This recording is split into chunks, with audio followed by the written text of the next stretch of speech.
About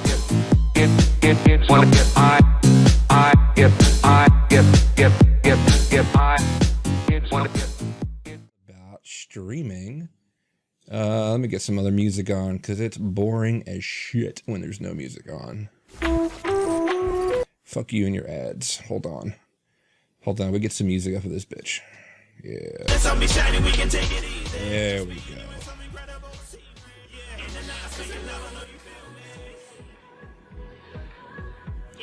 Yes, Red. Technical shit means I was feeling a song that I really wanted to come into, and Spotify was being a bit of a bitch and telling me that my browser wasn't enabled to play DRM content. Fuckers. But yo, we here now. We're gonna talk about some streaming shit. Yes. I want to hear about the biggest technical fuck up. Oh, Red's got questions. This is gonna be a good episode. Hold on, let me see if Casper trying to get in here too. No, Casper's still slow on the uptake. Yeah, Casper's an old man. Like, Casper can't even hang paying attention to Twitter. It's alright though. I don't hate him. It's all good. Well, I want Casper to come on because, like, he does a lot of streaming. Lost Boy might be on too.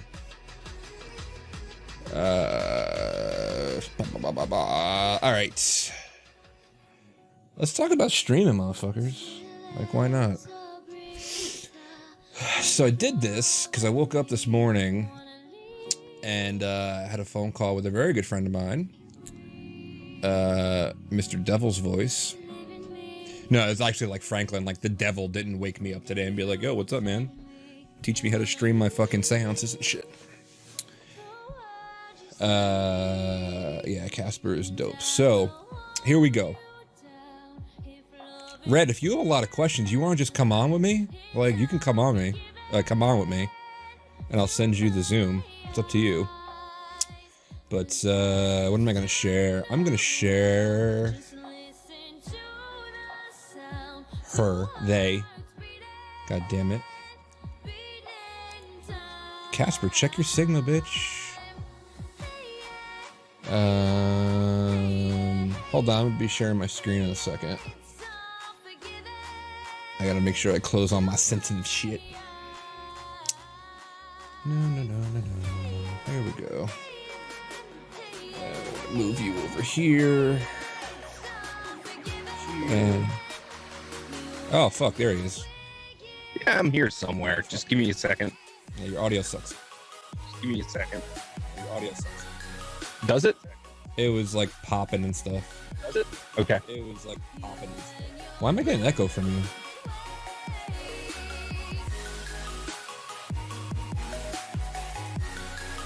Alright, let's see. I need to share with you people a display capture. Here we go. Oh yeah. How about this? Is this better? For now. Is this better? Why am I hearing an echo from you? Probably because there's like feedback or some shit. There we go. How about that? Is that better? Yeah, now it's gone. Yeah, I've got my setup tuned to loop in sound directly from the machine into whoever's listening. So, yeah. Shut that off. Yeah. Hold on one second. DNS, are you talking about me or Casper? Lickety, no, I did not look at Potato yet. Potato is a thing that, yeah, I think Casper just unfucked himself. He's fine. Yeah, I got it. No, what I, Lickety, no, I haven't looked at the audio shit yet. This is not, oh my god, my hair is fucking, what am I doing with my life? Dude, it's post-DEFCON hair. Come on. God damn, look at this shit.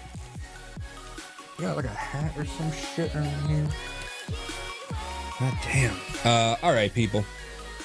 Welcome to everybody that is in that wants to know. Hey, there's Casper. Yeah, man. Uh, Give me a second so I could get my my stuff back online. I've been doing a lot of messing around in the background, so yeah. had to unconfigure the reconfigure to configure to reconfigure the unconfigure. So we're gonna talk about streaming. No, lickety, dude, it wasn't your bad, man. Like when you were trying to teach me that shit, it was like 2:30 in the morning. It's like the best possible time to streaming and smoke a bowl. I mean, let's be honest. Hold on, I'm gonna get somebody else in here because I can't be left alone with Casper. That way lies madness.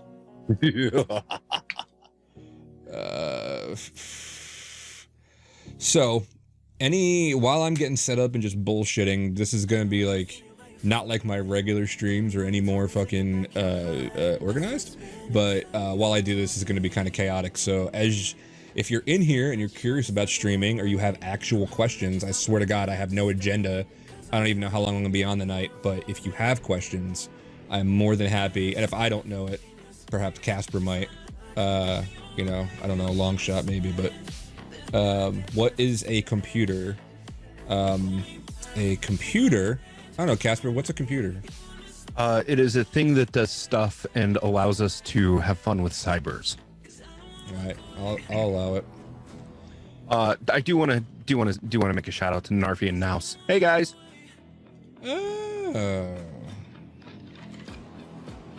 Yes, Narfi, you are correct. A computer is a huge mistake. Yarf.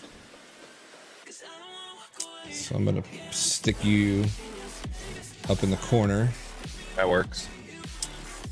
Let's see here. Yes, Alan, I realize Red is on like her 4th question. That's why I told her just to get the hell in here. Hey. Hey. What up? I was not prepared for this, so this is what I look like right now. No. Oh, please. What up, Red? Hey. Hey. So, how's life? I gotta put on my my old man spectrum glasses. all right, I'm gonna dip into the questions like right out the gates. I came in hot. I had like. Yeah, you were like, oh, questions? I suck at streaming. Questions? I got questions. Here's some questions. I'm so bad at streaming. It's all mindset. Let's be honest. Jessa, how do you avoid screen colors changing your own lighting? So I have yet to have that problem because I have, and I'll actually show you my lighting system. My lighting system's so fucking bright. Like nothing is going to change the lighting from my screen. Like it would have is to that be. why you're so blonde? Yes, it's all an optical illusion. So, Jessa, I will show you. There's the one light over here. And then the second light, the fill light, is over here. Oh, no, that's the overhead light. And then the fill light is over here.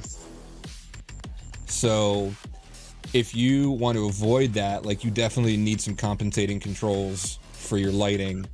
So, like, and also a lot of what I do, like, while I'm a kind of a one-man shop on stream, so I'm looking up like shit on Google and Twitter and things like that, and I find with a good lighting setup that doesn't affect what you see. I mean, but then again, even if it did, I wouldn't care all that much.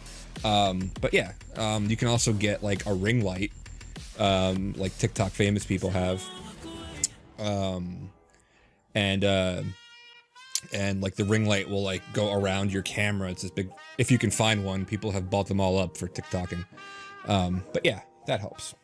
You know, I used to have a ring light, and then I was like, this just won't work. Period. You immediately hated yourself. I felt really bad, and like you know how sometimes you have to go take a cold shower with all of your clothes on. Like that's the shame. The shame. It's a real thing. Okay. So. But actually, when you're talking about studio lighting, and I forget the name of this, and I'm trying to Google as fast as I can over here. There's actually a method of lighting where you're using two opposing with one with a key light right above you, and I forget what the name of freaking name. Hey, Danny, I'm watching the stream, and I also saw DNS Princess. Like, you're sharing your screen right now, but before it was OBS. And so my beautiful face is not on display. It's for up any now. It's up people. now. It's up now. Hold on. Lickety, I will find that for you. I actually don't have, on my particular lights, I don't have a temperature setting. It's whatever they default to, which I can tell you in a second while I find what I bought. Why am I signed out of, oh, no, I'm not. All right. Let's You know, see. it's funny. It's funny because we're starting to mess around with OBS.ninja. I don't even know what that is. You sent me that link. I don't know. Yeah. So if you're running OBS Studio, right? Anything in the OBS family, right? There's a website called obs.ninja that will allow you to capture your stream and chuck it encrypted across the internet. And somebody, like a producer on the other end, can then pick that stream up and then do things with it. So instead of using Zoom, right? We'd log into OBS, get all of that configured nice and happy, go up into obs.ninja, pick up the stream, and then I'd throw you the link to my stream and you can easily import it into your OBS, and we cut out Zoom completely. Yeah. Well, okay. So let's level set what this stream's going to be about. This is not going to be ninja shit. I'm just explaining bare bones. Casper loves to go into like super fucking scientific explanations of shit. But I'm just trying to get people up and running. I appreciate Casper's like, yo, you could fucking like change the temperature of the atoms in the room and shit. And like, here's how you do that. I'm like, bro. That's giving me anxiety. I'm like, bro, people are just trying to fucking like get their mic working. Yeah, Right? exactly. All right. So I guess this is where I bring up camera 2 for you. So that way, in the small little corner that I am, there we go. I'm a little bit bigger now. But that way I can show you what I'm working with, right? To make things much easier for everybody to be able to understand what in the fuck I'm actually smoking. Okay, but however, you don't have to. Right now I'm just covering basic stuff. Oh, okay. You need a microphone, you need a camera, and you need a way to be able to get it across the internet. Done. Bitch, this is my show. Fuck. I know, right? I'm like, this fool should go on his own stream. Damn. This motherfucker over here. God damn. Hey. Trying to help you here. So yeah, all right. Let me just dip into the things again. I don't know. Oh, DNS Princess. Okay, I don't know how to do like any streaming. All right, don't worry about that. We're about to teach you. So here is, and also I've done this before. The same kind of thing. The video is up on my YouTube under like weird shit playlist, I think. And it was like an hour and a half of me going through my stream setup and answering questions. So if you're not feeling listen to me tonight, and honestly, who would be, you can go and check that out up there. So here is what you need. At the very least, wait, does camera 2 have the fun safety third? I'm gonna take notes. Yeah, so Red, for you, I threw it up in our Zoom chat, and I'm going to throw it up in the Twitch chat as well. It's called Rembrandt lighting, right? So Danny, with what you were talking about with how the lights are like, We're not all there over yet, the Cass. place. Slow your motherfucking roll. You're stressing me out. We're not there yet, bro. Christ. We I'm don't even know how to OBS yet. We Yeah. can't start talking about lighting. This is where I go on mute. I want your expertise of like your setup and shit like that, but we're starting to. He's like, right. So Rembrandt back in 1635. No, motherfucker. Like, we're getting there. My questions are like, how Twitch? Okay. Like, what do? All right. Well, you know what? Since you came on to ask questions, Red, ask questions. Go ahead. Okay, so I think that this is like my major problem and one that I think Murphy has questions about. I do not know how to have a guest come on my Twitch and like have an interview or interaction. Like literally, like if I were you and I had a guest who is me, I don't know how to do this. Can you talk about how to like Yes. have multiple guests and speakers? Yes, I can. I'm gonna walk away from my computer for a sec. I'll be right back. But I'm not checking. No, don't go. I'm not done abusing you yet. No, fine, go ahead. But I had Casper on because Casper's got, so if anybody who doesn't know, Casper does the security and compliance weekly on Security Weekly. And he does it with Quadling. It's a arm of Security Weekly. And this dude's like hot shit at it, and you should see his setup. Like him and I talk all the time about other projects, and like he's got, when I'm gonna do a ninja fucking show, it's gonna be him. Like he'll be on with me. So I don't know. Let's fucking walk through about how to do this, right? Okay, so you see a bunch of super busy shit on my screen right now. So let me, I'm gonna add a new scene, which you can see me doing it here, all right? So we're gonna start with a blank canvas. It's literally what we're gonna do. And yeah, people can see me doing this and still see me at the same time. This should be okay. If this gets confusing for anybody in the chat, please yell out, ask me to either slow my roll, explain things more, and I'm happy to. But I think the way I'm doing this now is the best way, because you can still see what's being broadcast and what's called studio mode. Most important thing about OBS, honestly, as you're new and arranging shit, is studio mode, where you have a picture-in-picture, which is what you see right now, and then you can like arrange shit. So you can see me fucking around with things and adding things, and it doesn't. Can I pause you for a second? Yes.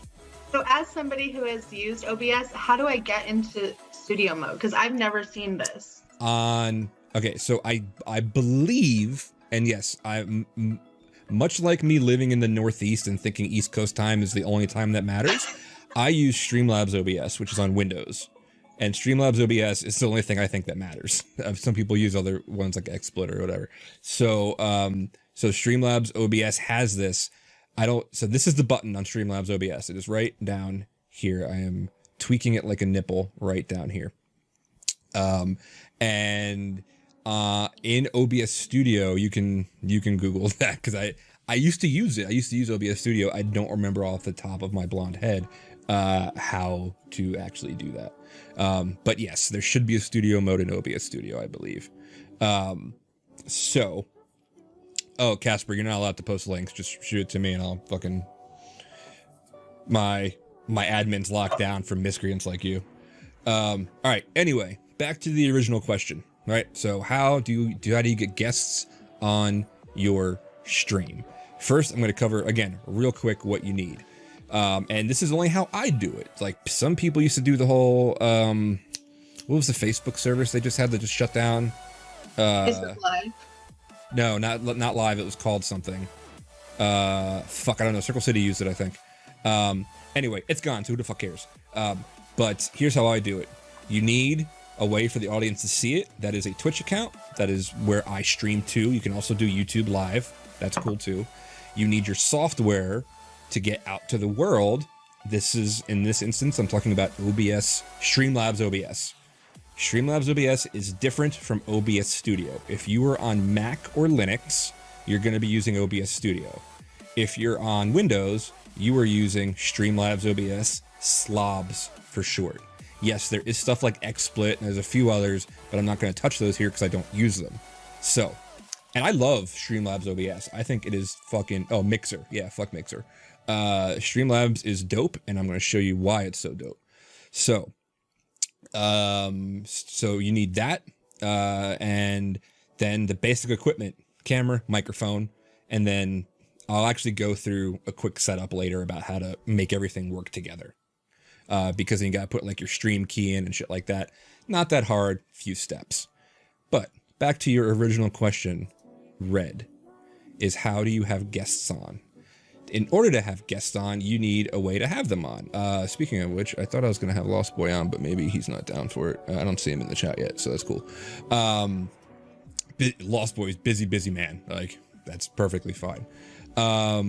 So you can do, so what I use, and I'm actually breaking my rules today because it was just simpler this way, because I don't think Casper is in my Discord. I've been using Discord because Discord is like super hot shit right now. I love it. It is one of the best collaboration platforms that I've used ever. And you can do audio, video, gaming. It's built for gamers. It is fucking great for having guests.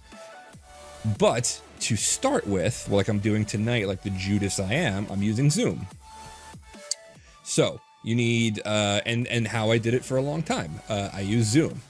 So just have your people like create a Zoom meeting. I know you know how to do that.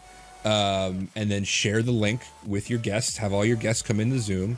I recommend have them come in at least 15 minutes before showtime. Yeah, dude, DNS is so dope. I'm sorry. No, DNS is dope. DNS Princess, but Discord is equally as dope. So have them all come in. So here is your blank canvas, right? We're going to do this piece by piece. I am going to need to go in and add a source, right?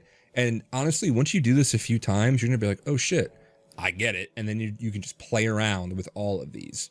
So like for me, I'm going to need to see myself. So I'm going to need my video capture device, which is a source, which is my webcam. Bam, right there. So there's me. Hi, I'm in another scene. OBS is built on sources and scenes, right? Scenes, you can see on my left-hand side, I have the scene for who slide. I got a scene for when my stream starts, when it intros, main stream, like you can make any fucking scene that you want, right? But so this is like a different one and all types of shit.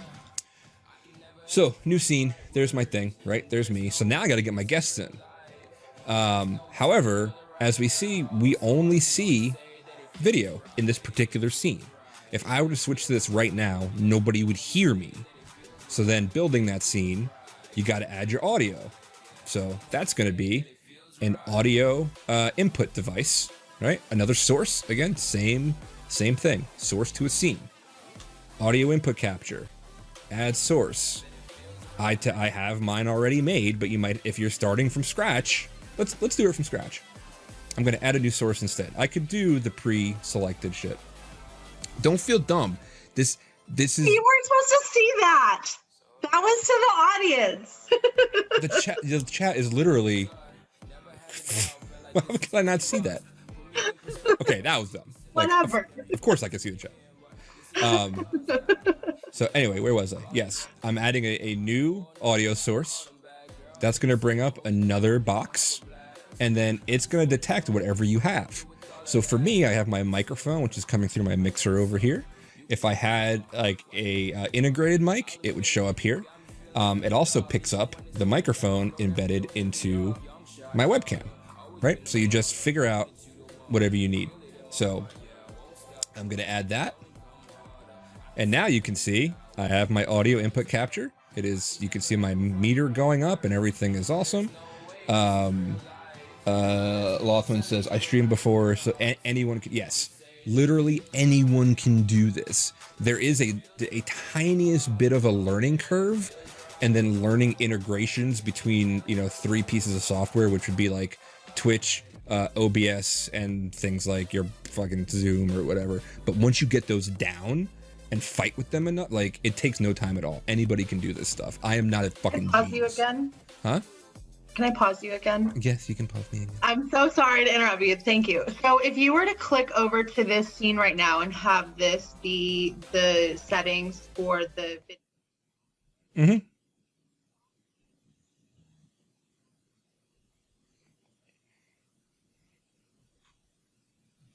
Yep.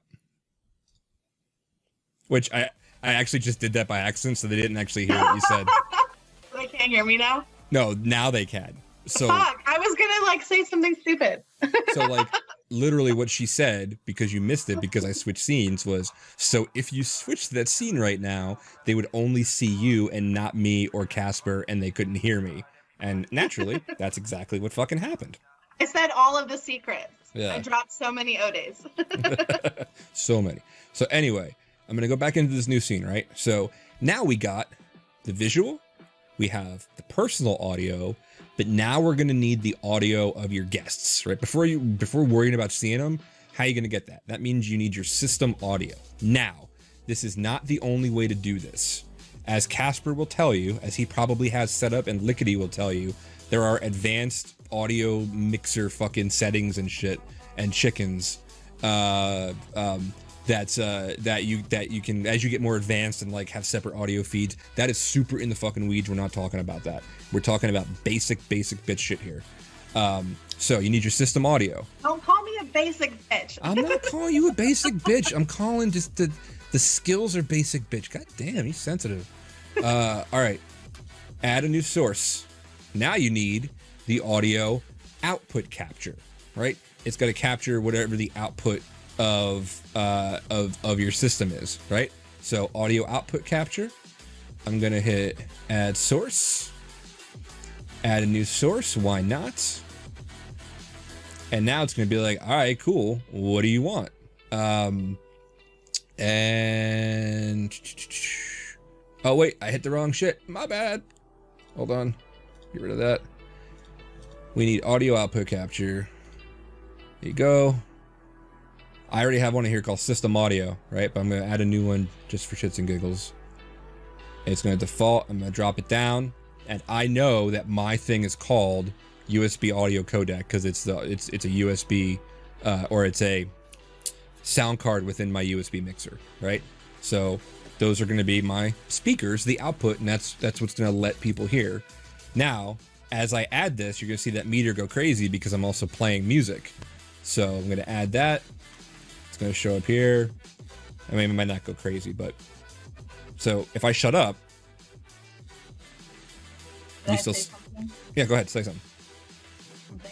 So, okay, my question though is, how do you know, like if I'm just using a simple laptop, like I don't have any external speakers or external microphone or anything, like what source am I selecting? You will have like limited, like you'll like depending on what your laptop is, like it'll just say like Intel audio, like it'll probably say speaker next to it, right? It'll probably say speaker, Intel audio or whatever. So I mean, honestly, like if you're using the bare bones shit, just trial and error it to figure it out. Like if you don't see levels, something's fucky. So, but you'll probably just see like speaker Intel or whatever. Okay. Just nod and say, yeah. Okay, cool. So now I'm there. Yep, there's that. So now, so that's the process, right? To get your first scene set up. You've got your camera, you've got your audio, you've got your system audio. Now you got to bring your friends in. So now they have to be able to see them. So if you had the Zoom up right now, right, and you have system audio going in, if your friends talked, the stream would hear them. They just can't see them yet. The next piece of the puzzle is to let them see them, right? So you can do that one of two ways that I use, right? There might be other ones, but you can either go add a new source and do a window capture. So the window capture source captures application windows, right? So window capture that shit, add source. Gonna do a new source again.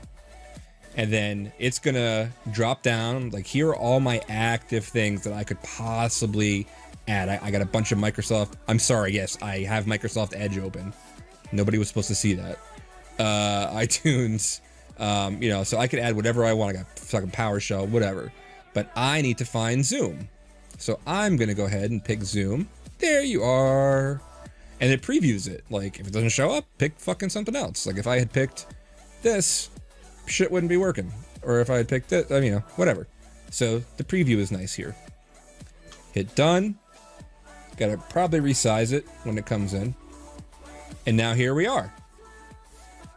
If this was your bare bones, like I just want to talk to somebody on a stream, literally all you would have to do now is just fucking hit go live and you would be streaming, provided you had everything set up. Does that answer your? Just killed us with a vape cloud. Can we just talk about that for a second? Yeah, what happened? Or just blew like a giant vape cloud. It's a thing. I vape. This out.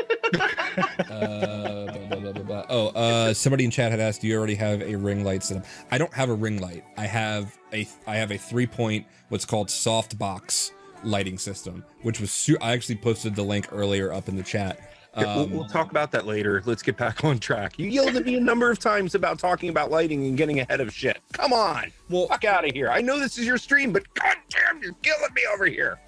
Because this is your stream, but let me have the center of attention. God damn it. Man, did I pick the right guest for this fucking show? All right. So anyway, that's that, right? So you just built your first scene. You got video in. You got audio in. And then you got more video in with the window capture.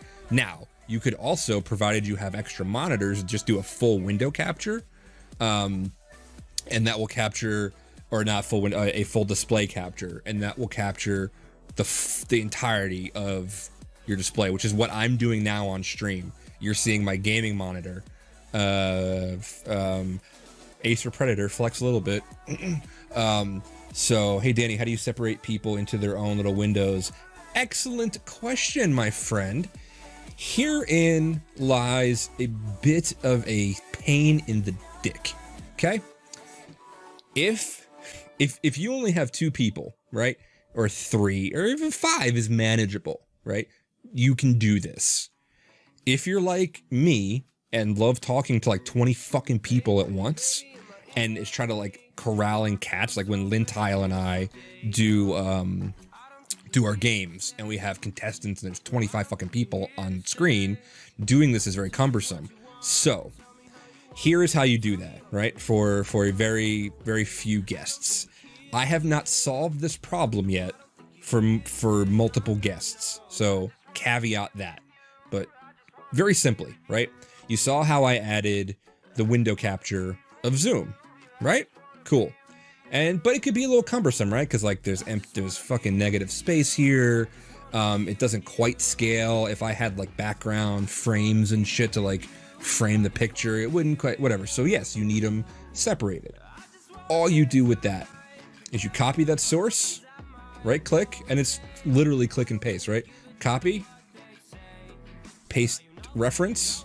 Are you serious? What happened? This is mind-blowing right now. I had no idea. There should be a way, because I know you can do it in XSplit, but there should be a way to take whatever's up here, right, and slice it down to the top of the video box. I'm getting there. Okay.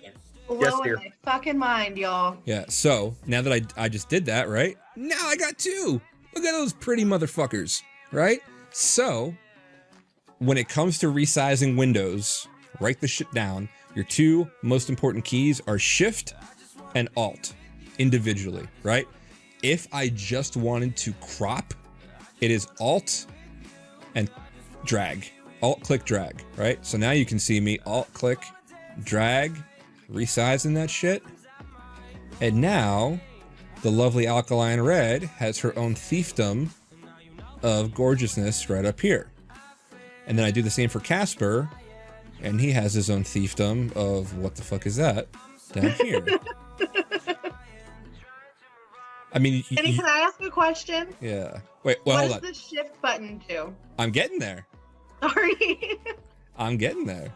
Now, the shift button, right, is stretch. Think S for stretch, S for shift. If I click shift, click and drag, I start matching Casper's ego with the size of his window. And it goes all the way across the screen. Just like that. Now, what do you do if you're like, I fucked this up? Like, I just made it too big. Like, whatever. This is a very cool little thing to be like, right click this thing, transform, right? If anybody's ever used Photoshop before, transforms are a big category. Transform, reset transform, goes back to normal. Then you can just recut it. That's like the, I call it like the fucking mulligan option, just a do-over. So then I cut that shit up with Alt and drag. Now Casper's beautiful mug is by himself in his own window, and he's down here. Again, check out Security and Compliance Weekly for all your compliance needs. I don't know why you need compliance, but apparently he has a show. Um, oh, look at him flexing with his scene change. Get the fuck out of here with that. So blah blah blah blah blah. So yes, that is how you do that. Hold on. Splitting time across. All right, very cool. So now we have multiple. Now, when I caveat earlier saying why this is a pain in the dick, is because if anybody, and people will do this regardless of how many fucking times you tell them not to, they will turn their camera off, they will leave the Zoom, or maybe it's beyond their control and their computer reboots or some shit because Windows is a bitch. Ready? Huh? Ready? Yeah. Watch when he does it. See? Fucking that. How did we know? Oh my god! Why didn't you warn me? But Hey, Red, I'm gonna cut your face in half. You can see every pore. however, yeah, and Casper's done that to me before, like live on an event, and I'm like, dude, will you fucking stop? Oh my god. Oh, it's the best. That's horrific. Just to watch him freak out. It's so fun. Now, however, if you have patience and that person rejoins and you don't freak out and start resizing shit, it'll go back to normal. But you're on a live stream and now everything looks awful and now you got to fuck around with 10 different windows. So I have yet to figure that out. I've tried to go into the Streamlabs Discord and ask them. I got really no answers that helped. FYI, do not go onto the OBS subreddit because they will tell you to go to the Streamlabs OBS subreddit. They only have vaguely in common the UI. Apparently the back end is all fucking different and shit. So they will not answer you. They will forward you to the Streamlabs subreddit. But there are subreddits for them and there's a Discord. I have not solved the video problem yet. For somebody who loves having multiple guests all the time, it's a bit of a pain in the ass. So I've actually given up and I have gone to Discord and I just keep the whole Discord window open. I don't even resize people anymore. So when you're inside of XSplit, right, you can do all of the exact same things, but it actually solves the problem because in XSplit you can tell it to take a dynamic window grab, right? So whether that person goes out or comes back, it doesn't matter, right? They're still going to be in that exact same space that you put them in. Will it fuck up the other windows? I don't think so. Okay, well, XSplit is, as I mentioned, another piece of software that broadcasters use. Casper uses XSplit, and it's slick. Like, it looks nice. I just haven't had the time or the inclination to learn something new because I'm still getting to know Streamlabs, which I like Streamlabs. But once I get completely fucking sick of the multiple guest problem, maybe I'll go over there. Casper, can you throw XSplit in the chat just so that we know what it is spelled like? Danny, I'm going to throw it up in the Zoom chat and let you deal with it. Yeah, sorry, we have our chat locked down because we opened it up one time and we're like, yeah. You let people like me throw stuff up in chat with no regard. No, not like you. I was like, that's a bunch of racist shit. We should probably lock that down. Oh no. I don't discriminate between computer on computer violence. Let's see that. Okay, so whoever's watching this, right, all 12 of you, however many people are in here, or watches this later, and you're like, yeah, OBS is cool, but I want to go explore XSplit. Fucking have at it. Like, it's actually really, really good. A lot of people use it. So let me look and see while I'm waiting for the other things. Narf. Rando, I have another question about this. Yeah, go ahead. So you have your screen capture source in this scene, and it's capturing the screen with the zoom on it, but that's because you have multiple monitors, right? So if you don't have multiple monitors and you're just working off of a laptop, window capture is the way to go. Window capture is the way to go. And then it shows your entire fucking screen, which means you can't monitor the chat. You would still need another window to be able to monitor the chat. No, okay.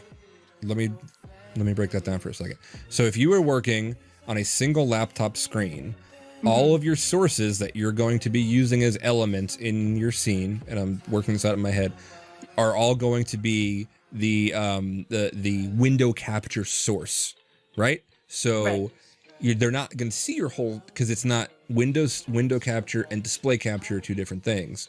If you're just using window, then you can like trim the fat. Yeah. So using window captures, which only captures application windows, you can trim the fat and still keep some desktop real estate for the back end operation stuff. So can I just say thank you so much for this right now? Because like, okay, I'm going to do like shameless plug for something that happened in May. But like, you know, I ran CouchCon. You were a speaker on CouchCon. Mm-hmm. I struggled all fucking day because I didn't think about my setup at all. And so I just had my one laptop, I had another laptop, and I had my phone. And I was like toggling between these three devices. I had spent like 4 days on OBS and it was such a nightmare. And like, I feel like you just solved that entire thing for me in what, 20 minutes? Like, thank you. No, you're welcome. That's why I do like, so I've been doing, and by the way, I also encourage people to pay this forward. I've been doing one-on-ones with people all quarantine. Like somebody needs to stream, I hop on a call with them at night. I say my office hours are like 10 p.m. to fucking 4 a.m. and I will have one-on-ones with people. And this is the second live stream I've done describing this. Yo, Narfi, yes, I hope you are. He says he's feeling a lot better about his October event already. But B, like, fucking, I am literally always around. I have said 100,000 times that anybody can DM me on Twitter and be like, yo, I need to figure this out because I want to do it. And I'll fucking happily sit down or point them to these videos. Yeah, I actually second that. So Narfi, if you need help with this, because I know both Danny and I know exactly what you're talking about. If you need help with this, let's set some time up and sit down and get you through it, you know? Yeah. So, all right. So now we've covered building a scene. We've covered working with sources. We've covered adding audio. We've covered adding video. Like, honestly, in less than an hour, I've gotten you up to speed to stream. Now, let's take a couple steps back. I mean, it's not really linear. Like you can do this next step like before or after, right? You now have to connect your OBS to Twitch. So let's go do that. I'm going to bring up a browser window, make sure I don't have anything untoward up there. All right, very good. Hide the porn. Save company. Think it consent. Yeah. So I'm going to put that up there. I'm going to go twitch.tv/2OC stream, and it turned my music off, but that's all right.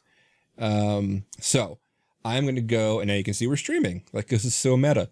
I'm going to go into my account and go into, I think it's channel, no, settings. Settings is what I need. Channels and video.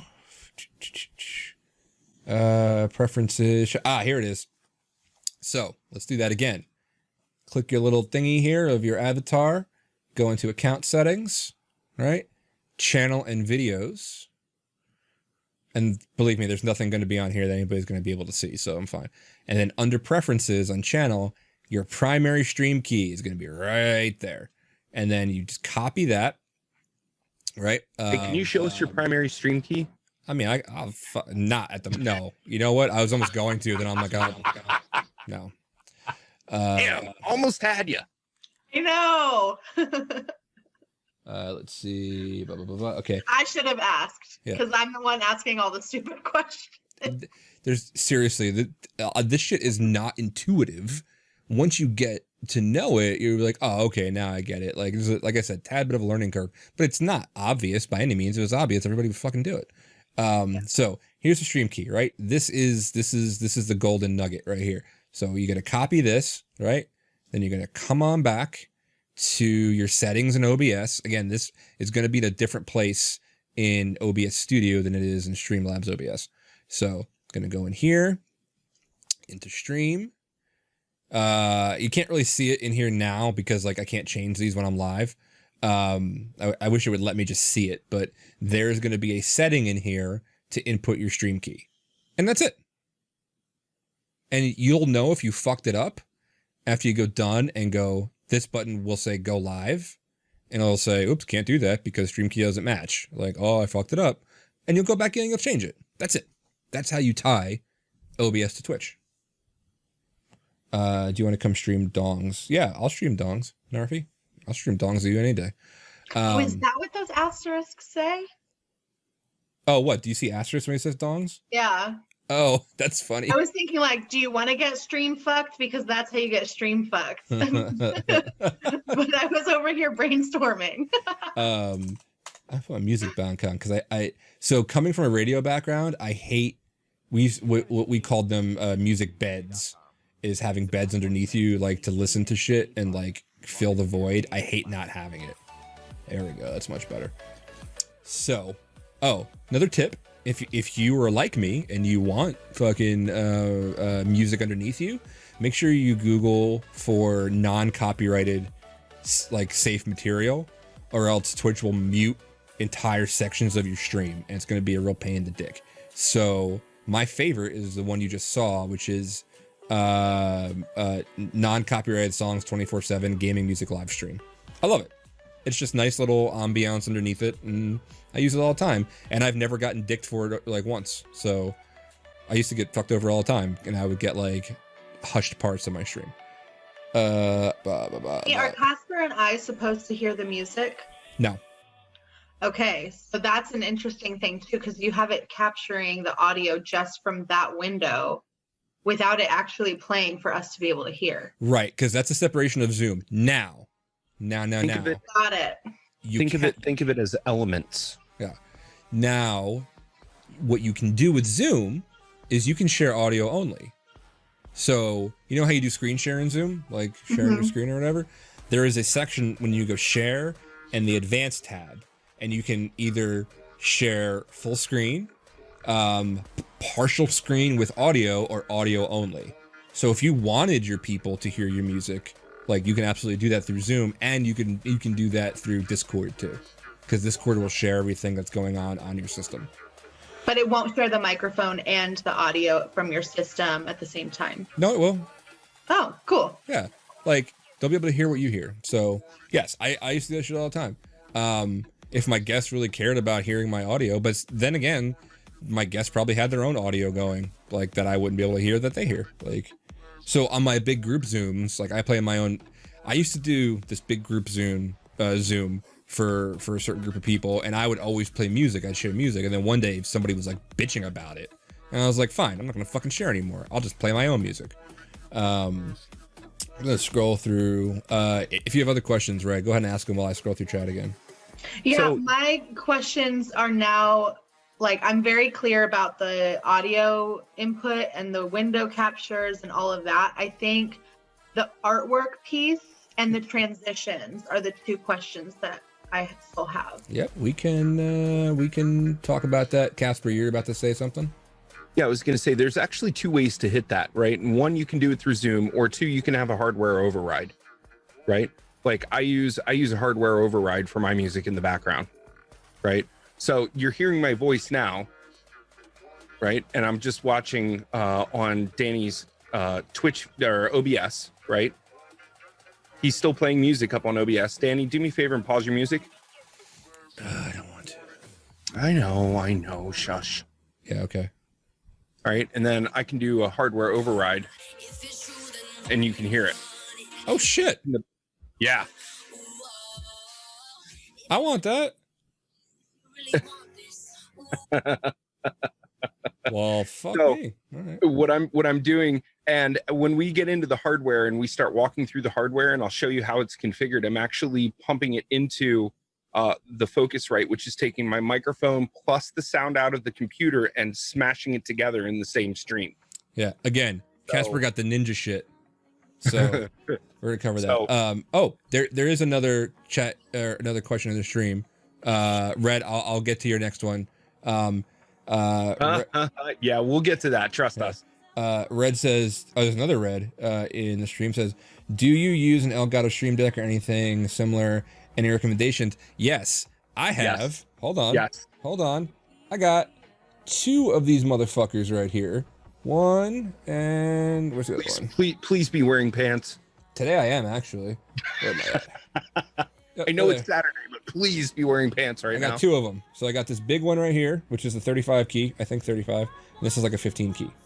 Right, so it's the Stream Deck XL. They are so worth your money. It is not even funny. Because then I can drop cool little fucking things like... What the fuck? Yeah. You guys didn't hear that, I don't think. But so I use my mini one for sound, just sound drops, right? Like people on stream will hear this. Red, you and Casper won't hear it. Bon voyage, motherfucker. But yeah, dude, like what the fuck you gotta tell me? And then on the Stream Deck XL, I have a whole bunch of different profiles. I have one where I just do macros for my usual system tasks that I do. I have an entire one for my own stream, and then like some other shit. So when I'm playing music in the beginning of my stream while people are waiting, I have a button programmed to 3 different tracks of DJ Archwisp that just fire off a track. Wow, why can't I say dongs?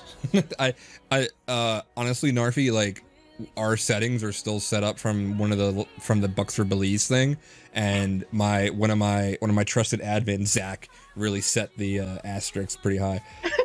Blah blah blah. I have a question about hardware, but it's in AMD versus NVIDIA. AMD all the motherfucking way.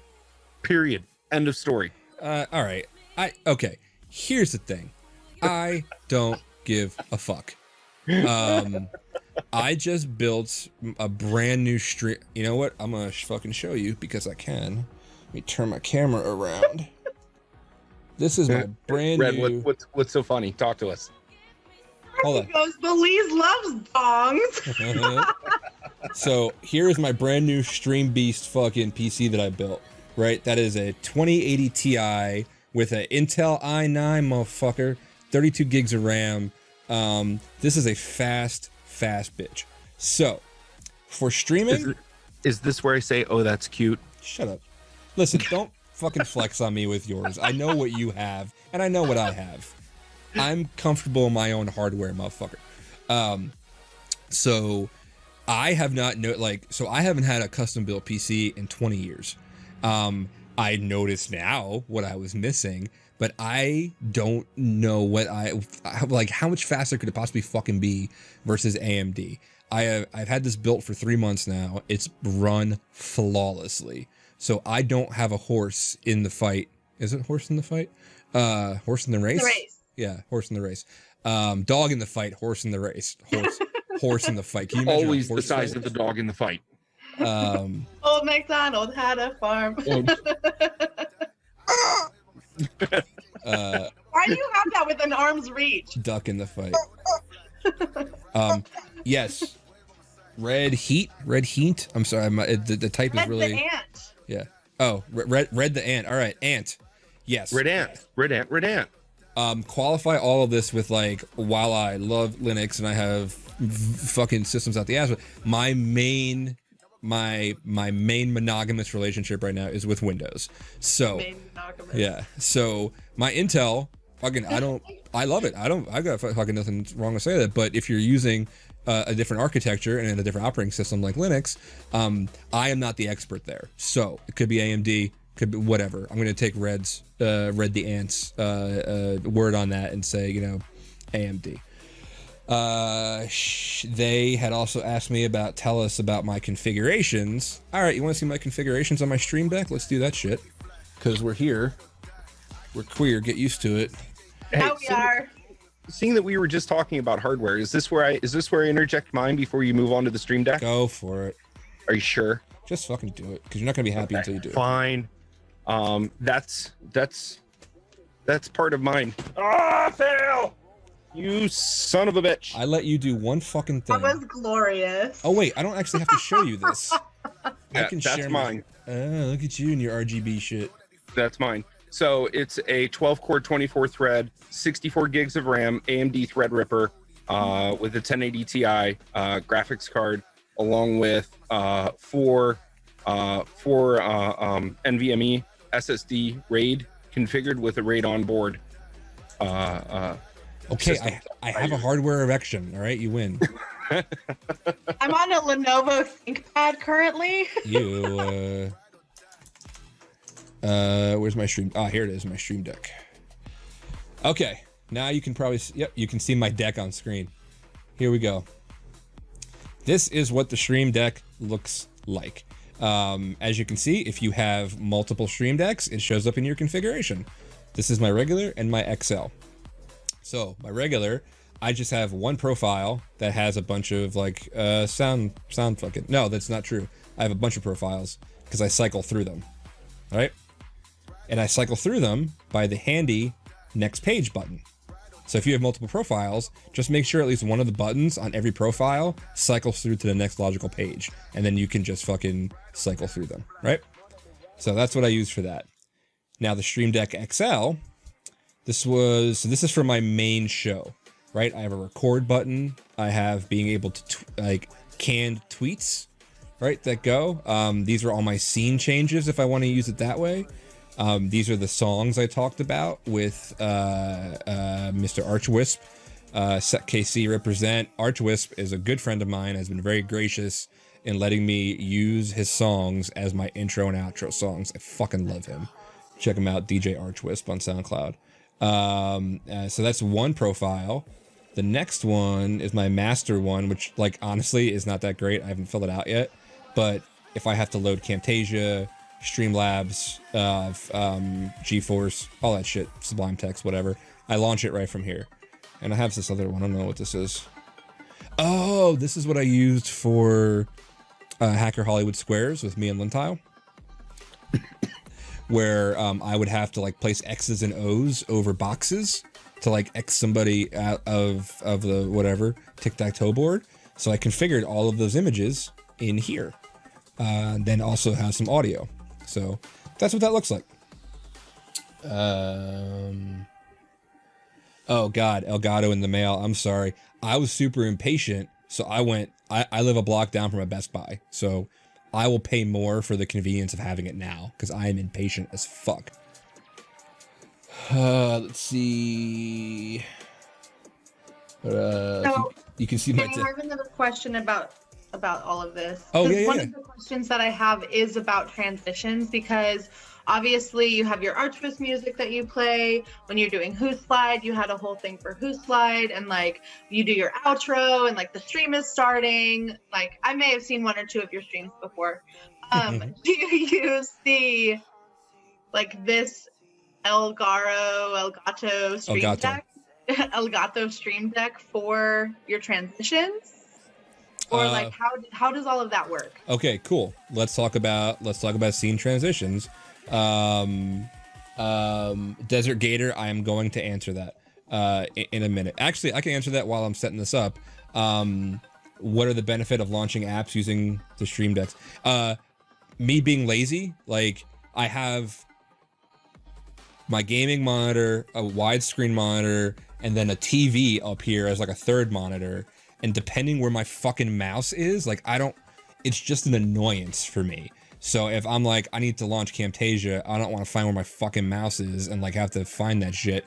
Boom, the button is right there. It's literally just time saving and me being fucking efficient / lazy. That's why I do that. And you know, I like it. It's especially when I'm going to, especially the one I use the most, no shit, is like just to launch games. Like I launched the GeForce thing and just fucking, there's my gaming thing. All right, Red, transitions. So we'll pay attention to the screen.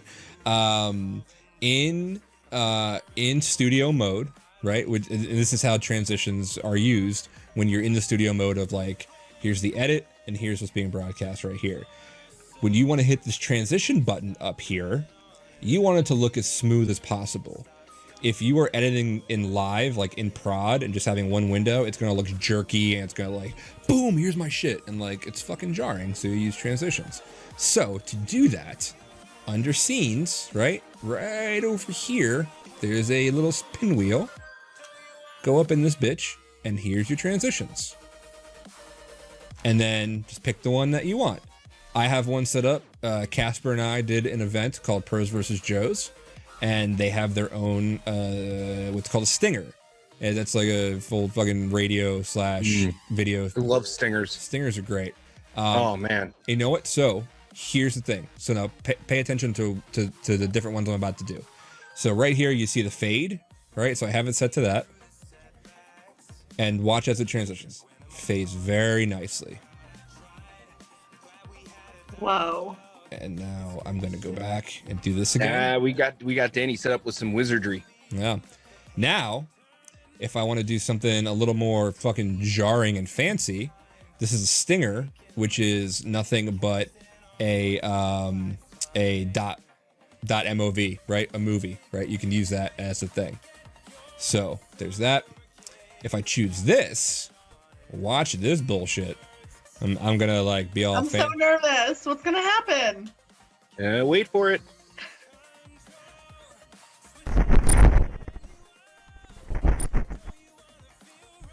That's what it does. Whoa. Now it normally has audio. Oh, I muted it. Hold on. If something has audio, you can mute it. I don't know. That might have went out. I don't know. I didn't fucking hear it, but it's got audio with it. Oh, yeah. Oh, Was it cool. loud and scary? Yeah. For some reason, my monitoring in some of these things was fucked up, but the audience heard it. So that's Which the cool. honestly, that's all that matters. Yeah. So there's that. So that's a stinger, and then there are some other canned ones that you can get and download. Like I don't know what this Luma wipe thing does, but we're about to find out. Yeah, and as far as the stinger goes, like I shit you not, I went on to Fiverr, found somebody that can do stingers and transitions, and I think that costs like $15 and it was done. Yeah. Yeah. So that's the wipe. Yes. Pro tip. Thank you, Casper. Good point. Is you see all like these fancy graphics and shit that I have, and like whatever, like the web frames and all that shit. Ooh, what is this one? What's going on, Kilroy? Oh no, who fuck let him in here? Oh, So you gotta really restrict. Like I don't know. hey, this is yeah. Oh, this is a good one. I like this one. Do it again. There you go. You're responsible for this mess. That's cute. The little paint splatter. I like that. Here. Oh, we heard the audio. Blah blah blah. It was not okay. All right, cool. So that's transitions, and that will handle how your scenes go from scene to scene. Like, so you're queuing up over here. This is another one that I have over. This is, you can see, this is, I do something for Gigamon that has a little bit of a different layout, and then it goes over here. So whatever. Now, it should be noted that in XSplit, you can also do the transitions. However, right, you want to kick this to the next level, load everything into the Stream Deck, because Stream Deck has plugins that you can load on top of it, right? And there are specific plugins for both XSplit and OBS Studio inside of the Stream Deck where you can load different scenes and then run a transition on top of it. Casper, can you turn your music off? Oh, sorry. God damn it. Red the Ant. I somehow need to get my OBS output into Zoom, WebEx, and Teams. That is accomplished with the OBS virtual cameras. Which recently I haven't even had a chance to play with it yet. It's been out for OBS Studio for Mac. It's been out for Linux. It just recently came out like last week for Slobs, for Streamlabs OBS. I didn't even fucking know about it. Casper had to tell me about it. And that just goes to show you that the people who maintain OBS Studio are not the same people who maintain Streamlabs OBS. Streamlabs OBS, it takes a little bit longer to get features because that's not open source. OBS Studio is like open source, fucking go right ahead, go crazy. Streamlabs is owned by Streamlabs. So that's why that happens. But yes, you can learn. Spam has been playing with that for a minute. He's loving it. Yeah. Oh, I'm sorry. It is the OBS virtual camera. And you can look that up and download it and shit like that. It was like within hours of when it went live. I was like, Danny, you need to use this. Yeah. Well, yeah, and because my main problem up until now is, so my deal for anybody who's ever watched anything I've done is I like interviews, right? So I have everybody go see everything on the screen, but for the longest time, my interviewees couldn't see me because Zoom is not controlling my camera. Streamlabs is, and it's very hard to have a good dynamic if your interviewees can't see you and react to you. So I started logging in via either a different Zoom or a different Discord name to a different computer that had another camera, and so they could see me. I used to have like 4 separate Logitech cameras, but I gave them all away at the beginning of quarantine because my friends needed them. So I've been using another thing, which has its own pains in the ass, but the virtual camera is what you want to play with for that.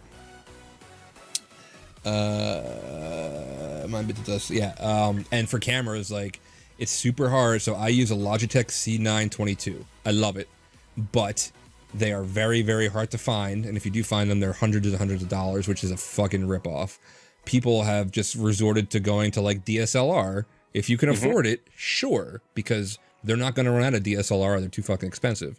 But they're extremely expensive. Yeah, super worth it. I think Spam uses a DSLR. Spam and Lickety, their video is way better than mine. Yep. And I'm using a Canon AX10. Yeah. Video camera with an HDMI out. Yeah. So that's how I do that. Okay, Red. Next question? Yeah. Yeah, before I ask another question, I just want to say, like, OBS is not intuitive at all. I have spent hours and days like playing around with it and researching it, and that pinwheel thing for transitions, like, I've never heard of that before in my life. I'm super, again, like, just want to express my gratitude, but also my fucking bitterness for OBS, because like this should be so much more intuitive. Yeah, I mean, yeah, but for the longest time it's been used for people that had a real audio visual thing to use. So like they're used to these little fucking picadillos of this shit. Now, FYI, these fucking things exist all through here. There's one down here for settings. There's one down here for scenes. There's one over here for your sources. This is like the settings wheel on your iPhone. There's one up here for mixer. These little fuckers exist everywhere. There's one down here for chat. So that's where that stuff is. And also another pro tip for how I learned all of this stuff. I just had somebody give me a link for a series of videos from a streamer named Epos Vox. Epos Vox is the shit. He has a masterclass series of OBS videos. He actually uses OBS Studio in it too, so it's super relevant for you, Red. Thank you. And they're all like literally everything you can do in OBS Studio. He has a video for it. That's how I learned all my shit, and then translated it over to slobs. Can you put that person's handle in the chat so we can go look it up? Because Epos Vox is not something I know how to spell. Hold on. I actually have Red. it. Are you using Windows or Linux or Mac? I'm on this device. I'm using Windows. Okay. Yeah. While you're checking out OBS and slobs, right? Also take a good look at XSplit as well, right? XSplit is way much easier to use. Okay. Like, I just feel like OBS is the one that everybody talks about. Like, yeah. I messaged a bunch of friends when I was first trying to get into Twitch. I was reading bedtime stories in March, like, because I had fuck all else to do, and wanted to stream. And everybody was telling me OBS. Like, I'd never heard of anything else besides OBS. Yes. So when it comes to wide adoption and width and breadth of knowledge, especially when you're getting up and running, I will always say use OBS first. And then once you know it, because like Casper has shown me XSplit and I like it and I'm curious about it, and it actually lays out a lot like OBS. So stick with this for now, right? And once you get good, And then once I actually get to learn it, because like, no, for me, using OBS for so long, I took one look at XSplit and I was like, fuck me, I'm an old man. I have to learn something new again. Yeah. But the layout. I can help you out. I can help you out. I know, but I don't like to talk to you a whole lot. Is Casper gonna troll you right now? Like I'm waiting for the fucking joke. Go ahead, Casper. OBS is to Windows as XSplit is to Mac. Right? So Mac is like sometimes super intuitive, easy to use, right? Windows, bells and whistles. We all know this. OBS, bells and whistles. XSplit, super easy to use. Click, click, click, and it's done. Right. But we're talking about OBS now, god damn it. Yeah, motherfucker. Okay, cool. Can you talk about artwork and like, Yes. you know, Casper has the virus alert, safety third, and the fucking, Yes. you know, security, whatever. Yeah. If you Yeah. could Let me get my music back on real quick. Skip ads. There we go. All right. Now we're gonna go back to the new scene. All right. Now we need some artwork and shit.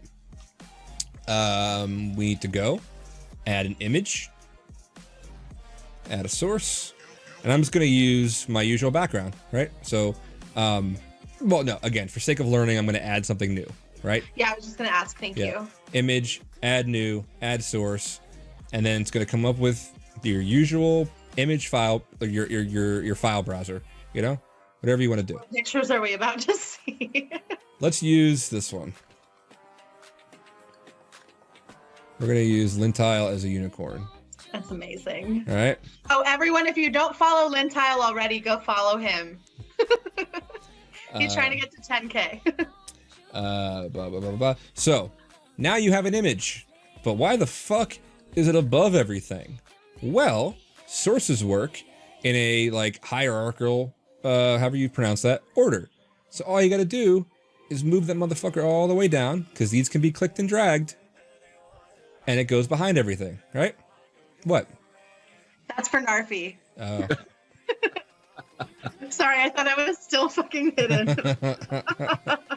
You gotta think of it as firewall rules. Yes. Ant, yes. He said, I'm assuming OBS can do chroma key. Yes, I'm going to get to that. But anyway, first thing is first is like, here is the image that I want. And say I want Aaron to be all the way down here, right? There he is. There's my image. Call it a fucking, call it a logo or something, right? So there's your image, and works like, again, you can go front to back. You know, this is now going to be in front of me, and now it's going to be in front of you, vice versa, just like that. You know, and you can do that same movement. You can do that same movement as a right click. You can any source, any element, you can right click and it brings up a right click menu, and I say transform, center that bitch on screen, flip it vertical, center it vertical, reset transform. It has all of, like, I can rotate. Look, now he's fucking sideways. So there's that. Now, Red the Ant had asked, can you do things like chroma key? So chroma key, aka green screen, is a filter. Filters are a very handy feature to change things. Right click on it, go to filters, and you got all kinds of shit in here. Filter type, crop. If you want it to be a certain color, take a certain color out. Color key. Can you filter on live captures, like filter my face, or can you only filter? No, you. There are filters for most any source. Watch. So when I do this, can you filter me? Make me look cool. Okay.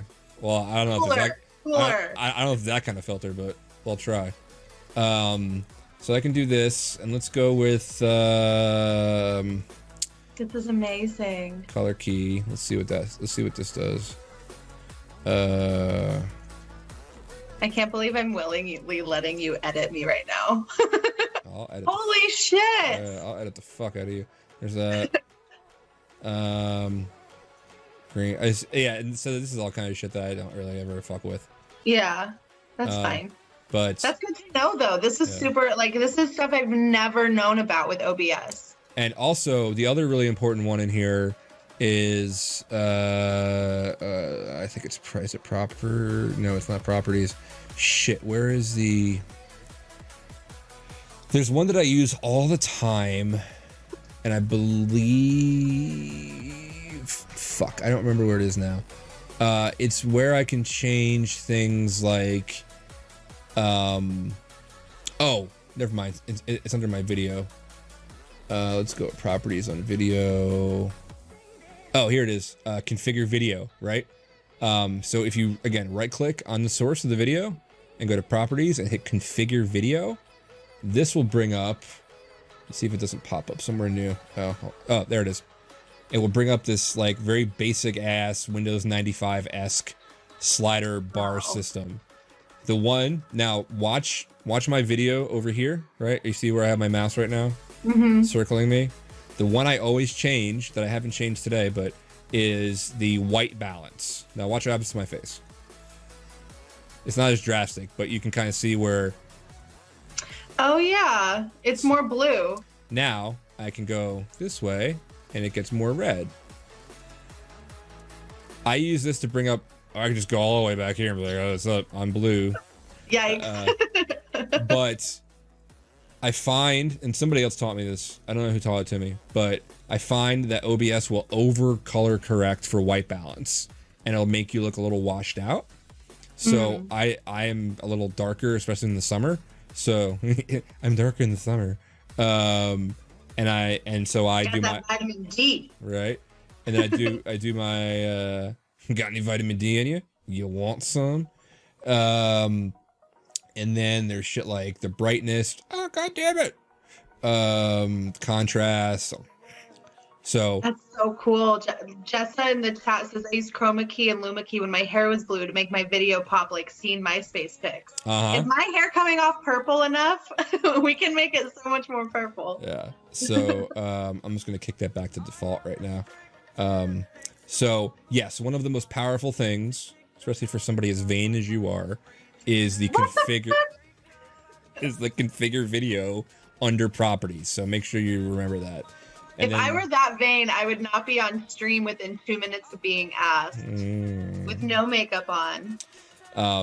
So, and there's a bunch of other settings over here I never really fuck with, but like, whatever, you get the point.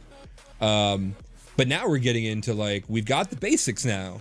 We've got the stream key, we've got the sources, we've got the scenes, and look at you, you're already asking advanced questions. Like, hi, Dade. Oh shit, it's fucking here. I'm so Dade. happy I miss you, Dade. Oh man, I missed the fuck out of this kid. God damn, I love when he pops in. I miss him so much. I still have the picture from the fucking photo booth on my fridge. God damn, I miss him. Yeah.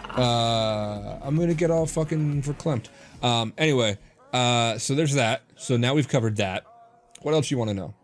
Yeah, so I think we did talk a little bit about artwork, but you have like the 2OC Presents and hot streams, and then sometimes you'll have guests on and you'll throw their title or their handle in the chat.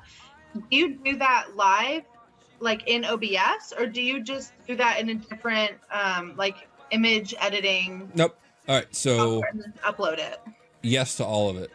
So what you see here, this background is a custom thing I had done on Fiverr. Casper talked about Fiverr earlier. And then she had made this like an empty space where I can put whatever I want. These things right here are just text boxes. They're text sources. So let me holler back over here. So these are just text. See, like, see the little A next to it? It's just text. So if I go in, you know what? Let me do this. Let's add a new one, right? Now, oh, another thing. See these little things over here, lock and the eyeball? If you hit a lock, right? Let's go to the episode name, which is right this. If I hit that lock, I can't select this. I can't move it. I can't fuck with it. I can't accidentally delete it. It is locked. Keep that in mind. Smart, yeah. Right? Helpful. And then if I go back and I unlock it, if I just want to hide it, it's the eyeball. Okay. All right. Why would you Narfi, good night. I love you, brother. Narfi's leaving. I have to say goodbye. Yeah, that's fine. Bye, Narfi. I appreciate your shit talking. Yeah, Why would you ever want to hide it? So here's an example. When I did one of my charity streams, I had made a rotating image library of all the sponsors. So I would do this cool effect where, like, in the middle of something, I would just go into the transition, right? Bring up the thing, unhide it, transition smoothly. It would rotate through all the sponsors. Holy shit. And so again, this is a little more intermediate styling, but that's why you hide sources, right? Got it. Or if say you only wanted one fucking scene and you don't want to mess with anything else, but you want a bunch of elements to, like, arrange, but you don't want to see them all the time, you hide them. So these are very, very, very important over here. Or the reason you want to lock things is especially if you're, like, in the middle of something and, like, oh shit. So when I mentioned earlier about having people come in and zoom and the video being fucked up, and now I got to move shit around and fucking panic, I don't want to accidentally grab my background and have it go like this. Like, oh fuck, like I don't want that to happen. So I'm gonna lock the background so it never goes anywhere. I can't select it to save my life because that's what the lock is for.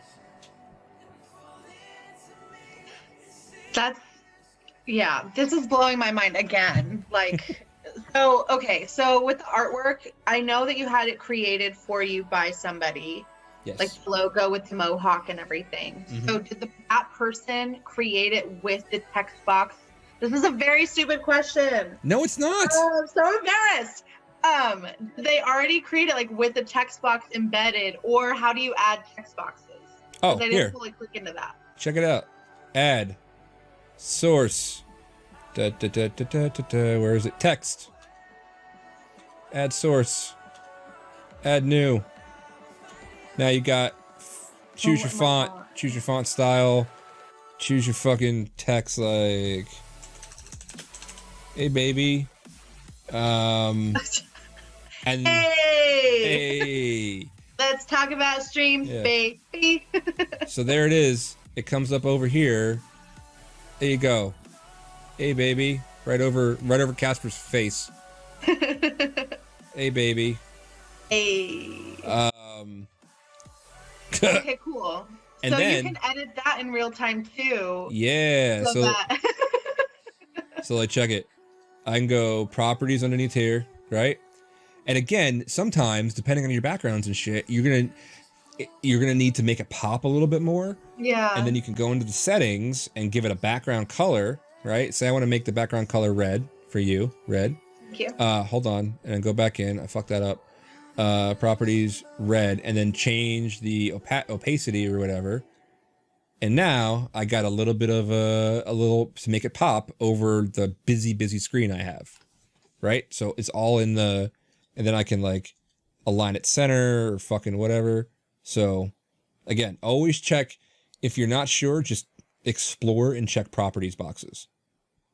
Yeah, and I think it makes sense to do all of this, like, when you're not live, right? Like, so did you spend when you first started streaming a lot of time playing with elements and layers and transitions and text boxes and everything to get everything looking perfect without actually going live? So I would do everything in prod if I was curious about something. Well, because I'd be busy during the day and it wasn't a priority back then. I was just curious or whatever. So that's kind of how I learned. Now, like, so now, just last night, I spent 3 hours adding some new shit. Like, I added this scroll at the bottom, which is a filter on text. You can do, like, a vertical or horizontal scroll. No, I did a bunch of shit in prod and just saw what it would do, and then I realized I had an edit window. And then when I started taking this more seriously, I spend a couple hours every now and again exploring new things and seeing what else I want to do. My layout has changed at least 7 times from when I first started streaming until I got my graphics. That's true. I've noticed that. Yeah. Yeah. So it used to be basic bitch as fuck, and now I do other things. And then when I got my package from Fiverr, there were some elements I tried to cram in that just didn't fit. And now my emphasis for my shows is I always purposely make my camera smaller than my guests, right? Like, it's my show, sure, but they are the stars of it. So I put them in the biggest window. right? I make sure that there's not clutter everywhere. So I have this, I have the window, I have them, I have my logo usually like right up here. So now we're getting into like aesthetics and planning, right? So my planning and aesthetics are very, very deliberate. I have a reason for why things are the way they are. To my show, go down here, a little bit of me, a lot of bit of everybody else, and then make sure that they're the star, right? So, or if I'm doing like a gaming stream, right? People are there to watch the game, so I'll go even smaller and then make the window even bigger for the game. Like, I want the emphasis to be on the content, not on me. Nobody's fucking here for me. Yeah, that makes sense. That makes sense. So I have several questions, but I feel like I've really dominated, and I'm sure that Casper would like to speak. So I think like I'm fine kind of laying low for a little bit if Casper wants to talk about hardware stuff or like that override that he did earlier. Okay, but theme of the show, Casper, is we're not deep in the fucking weeds.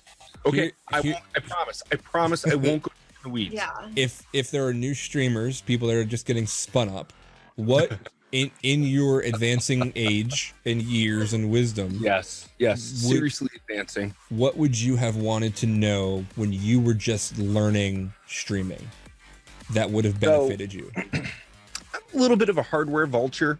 Like, I absolutely love hardware, right?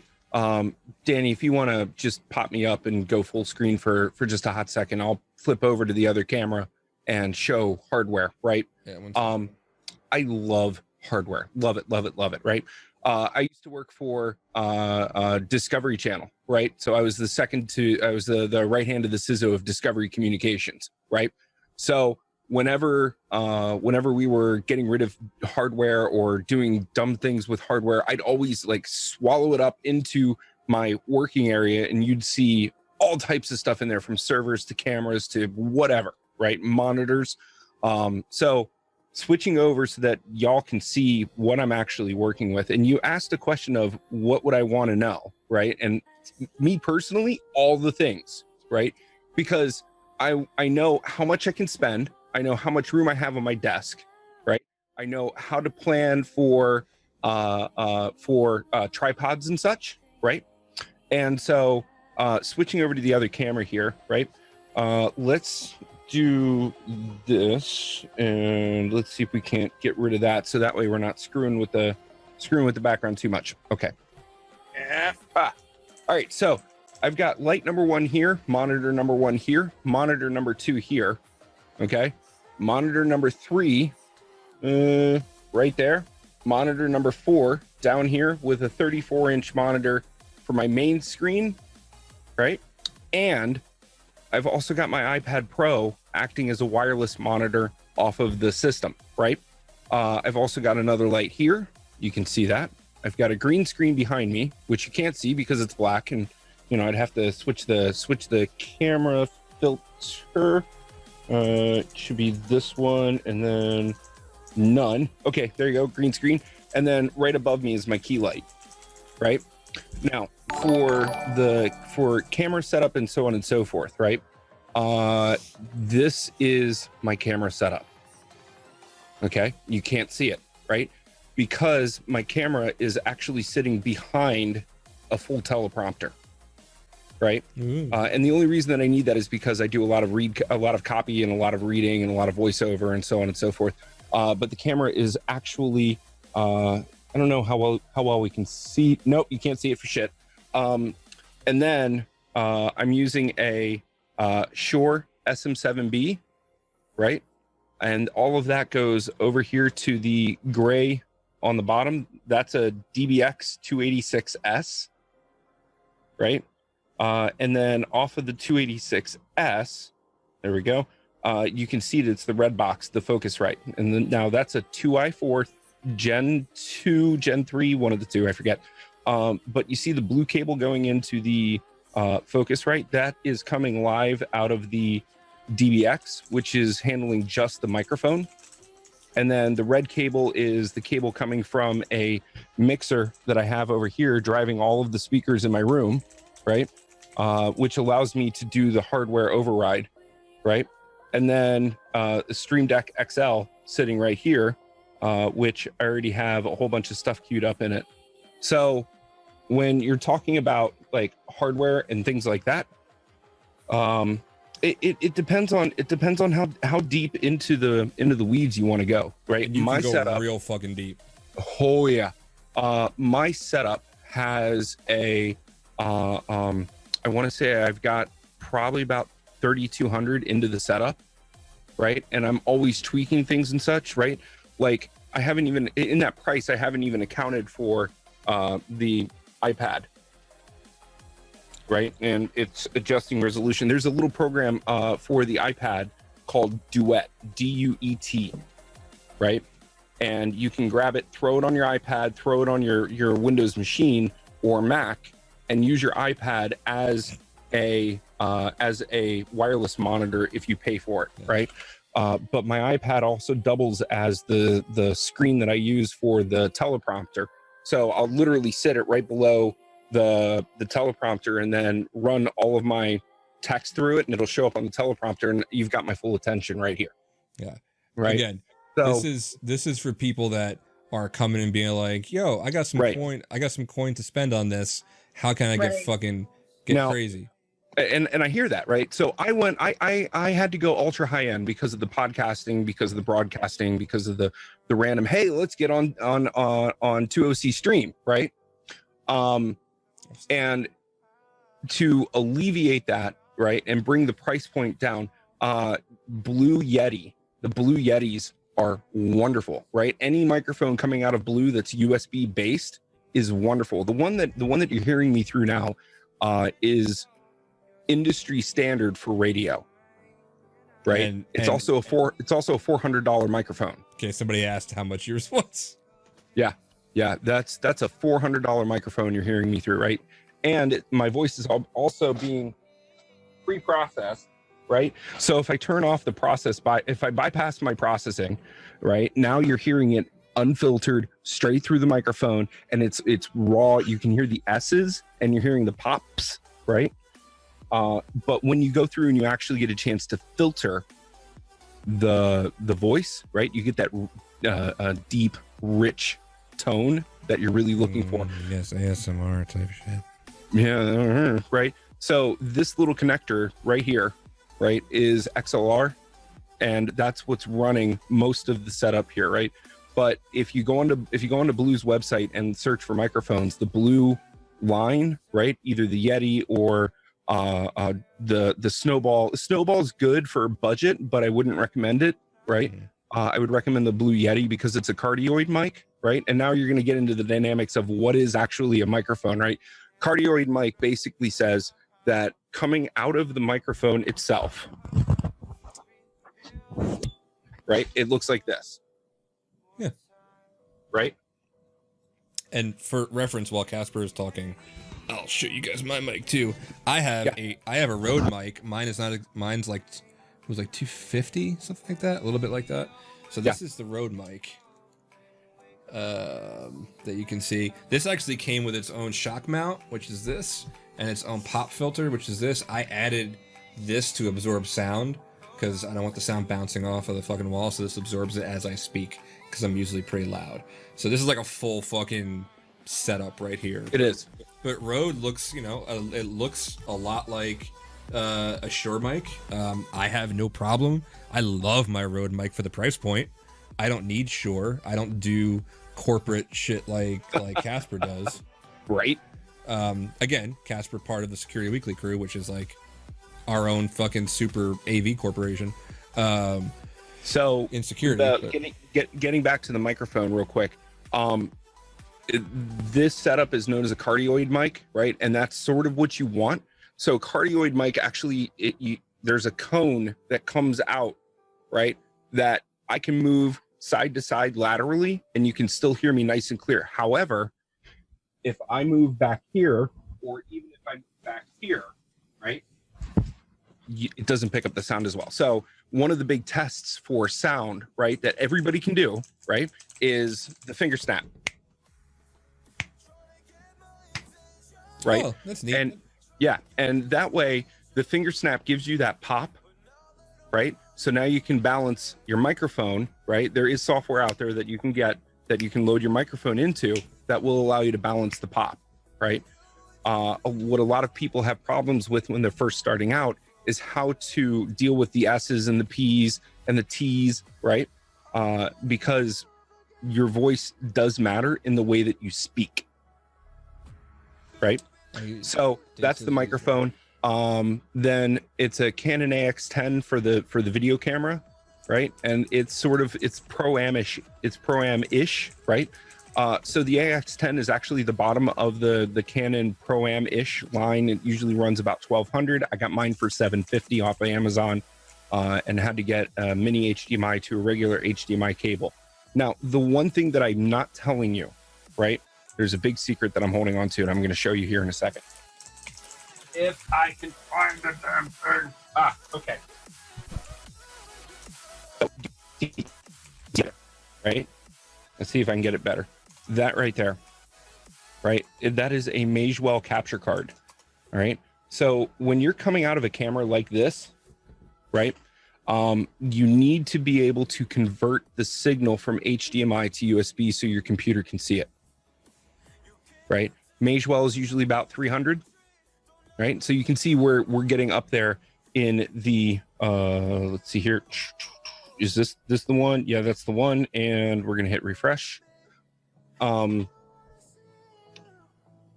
Magewell is like the gold standard of what the F? Gold standard of what the F? I thought that was this show. Yeah, it's the gold standard of what the F. It's usually what everybody uses when they're trying to convert signal. Cool. Let's dip back a little bit. Yeah, go for it. Dip back into some of the beginner stuff. Red. Yeah. Any other But I look questions? stressed out as fuck because I am. It's fine. Don't be stressed out. It's a learning thing. That's why I'm doing this too, so people could come back and watch this and be like, "Oh fuck, okay." Yeah, this is again super helpful. So, with regards to the hardware, like I see all the gearheads in the chat, like just show me mine, I'll show you yours thing. But like, do you really feel like you need to have expensive equipment or like a special boom mic or anything like that to be able to stream? You don't like, need am I it. stupid for doing this on my fucking ThinkPad? You do not need it, right? Here is my philosophy on it. I am all about giving people the bare minimum they need to get out there, right? To get a message out. And I believe that if your content is worth something, and if it has good intentions and you're teaching people and it's interesting, fuck all the flash. Like, I will watch if fucking Lost Boy, if his stream was nothing but him on an integrated microphone and integrated camera, and that's all he had on his screen, I would watch that shit for a week straight because he is fucking amazing, right? If Dade suddenly fucking, I don't know, his house got in a fucking earthquake or some shit, and all he had, and if all Dade of all people had was an iPhone to stream off of, I would watch the shit out of him. I don't give a fuck, right? You don't need the fancy shit. The fancy shit is nice, to be sure. It's fun, and once you get comfortable and you get your content on lock and you get your workflows down, then like, sure, go ahead and polish to get a little more notice, because some people are very visual and you want to, like, my newest thing that I haven't added anything new in like a couple of months. I added this little scrolly thing at the bottom, like whoring around for subscriptions. Like, that's fine because it catches people's eye. No, you don't need it. You need to be seen and to be heard. And even then, you don't even need to be seen. Like, if you don't want to be, I highly recommend it. But no, you don't fucking need it. Absolutely not. That was so heartwarming. That was like pep talk, pep talk from Rando. You don't need it. Yeah. So a couple of questions that I had that I think are going to bring us back to OBS. So I know we were talking hardware for a little bit. I'm going to bring us back to software. The buttons that you have, like the subscribe and the tell me I'm pretty and don't be a dick and all of that, like to donate and everything, like how do? So when you go, Actually, I'll bring it up right now. Why not? Okay.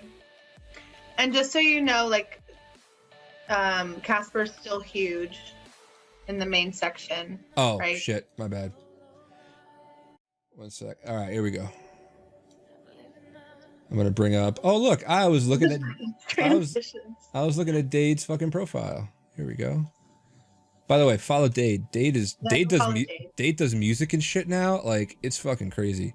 You should play some of Dade's music in the background, like as the little underlay or whatever you called it. I should. Sorry, Dade.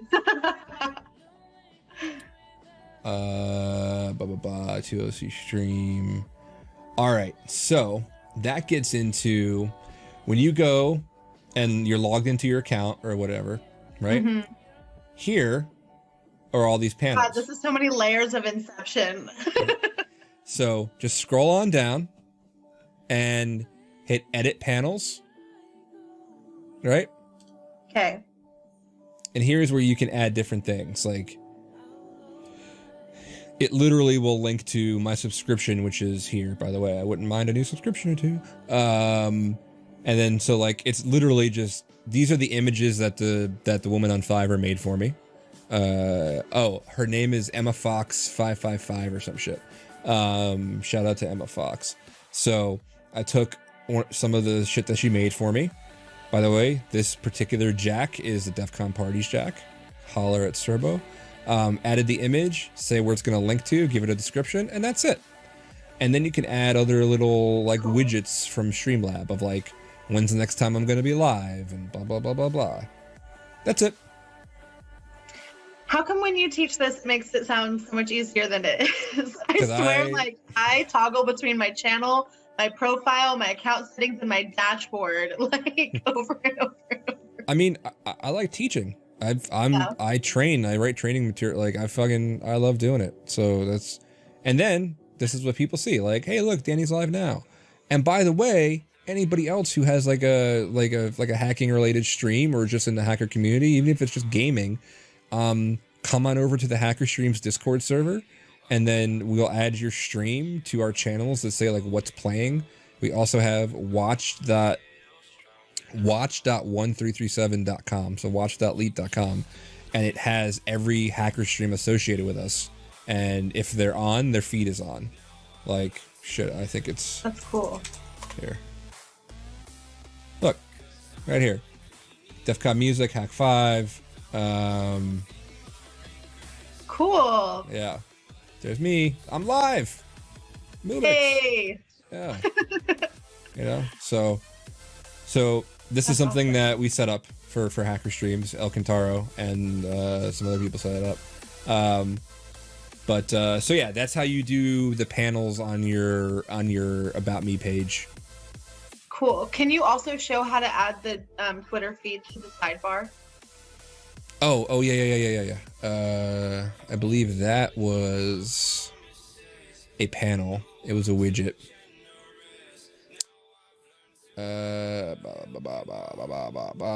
Edit panels.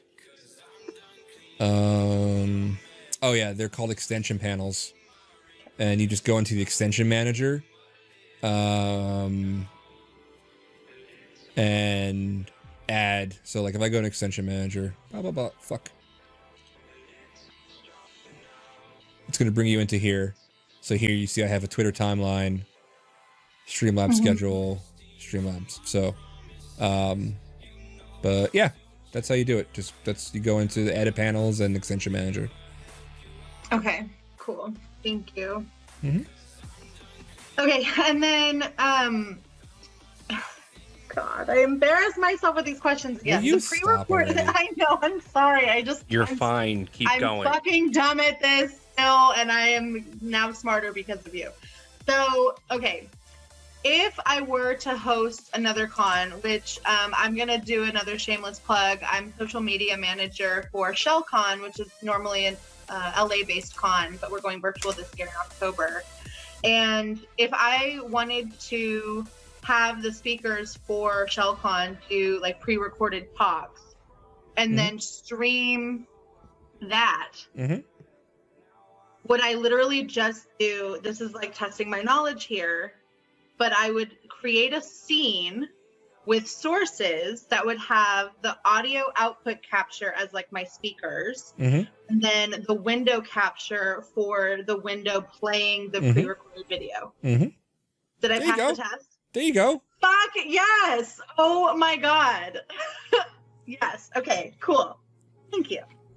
My last like software question. Y'all, these are my notes. I'm serious. A lot. Okay, so a lot of people when they're streaming actual games and not interviews will have the game in the background streaming, which I totally understand. That's another window capture, but they'll have a floating head that's like not a square. It'll be like a transparent background or like a cutout so that it's perfectly just, I mean, Casper had it, right? Like it's a perfect little that is crop of their body.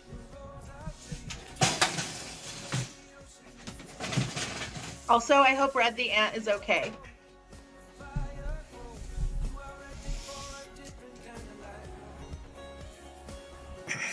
Damn it. I'm assuming I right-click on the image that I want to edit. This is going to be another pop quiz that I'm giving myself. Okay. We're testing retention. I'm All right. assuming I right-click, like say I wanted to do it, let's just do it to me because I'm vain, right? So right-click on me and then do transform, and then is there an option to crop? No, the only thing that you need to do is click on the source in here, right? Okay. Like, so watch me, and then hold down Alt, and then drag. Right, but is that going to give, like that's still keeping it a rectangular shape. I'm talking about like where it's basically as if I'm in front of a green screen, and so only my body, kind of like how Casper has it set up, I guess. Oh, Am I yeah. explaining myself? Oh, yeah, no. So, yeah. Oh, okay. No, I got you. When you said Ghost No, watch. Recon, Death, whatever it was called. Watch. I got you. Just watch. Yeah. So, we're going to go, here's my webcam, right? It's a filter. It's called chroma key. See me? Yeah. Nothing but black behind me? That's because I got a green screen. Key color is green because it's a green screen. Got it. If I got rid of this right now, like you would see my back, you would just see the green screen in the back. Yep. Okay, so if you wanted to have like a streaming game in the back. Oh, yeah. Oh, that could be one of three things. That could be a window capture for a game. That could be a display capture, but there is also a Streamlabs widget to capture a game. And I don't remember where it is, but and then if I wanted to do that, like what would I change my background color to in chroma key so that it showed up as the stream capture or window capture? You wouldn't have to change anything. It would just automatically bleed into it. What the fuck? Can you show us? Yeah, I don't know if that's actually true. Is it? What do you mean? Because for me to do this, I have to use a green screen and it has to be lit for it to be able to like do the chroma key feature. Yeah. Right. Right? Yeah. Yeah. It has to be a green screen and it has to be lit behind you. Like I couldn't do it because I'm sitting in front of my white wall. So you could if you were going through Zoom, because Zoom has a janky green screen feature where it will do it for you, but it's not the greatest. Got it. Now, yeah, and the same should be also said. The same should also be said for XSplit V camera. Yeah, whatever he said. Okay, let me. So I'm gonna you can try get and do this green screen. Yeah. So you can either use a collapsible green screen like I have, it collapses into its own canister, or you can just get, like Casper has, a big old piece of green cloth. Now, much like everything else lately, it might be hard to come by. Okay. If I can find mine, I'll send it to you. I have a No, giant, you don't have to do that. I have a I'm not gonna giant. stream games. Let's be honest. I have a giant green cloth. Okay.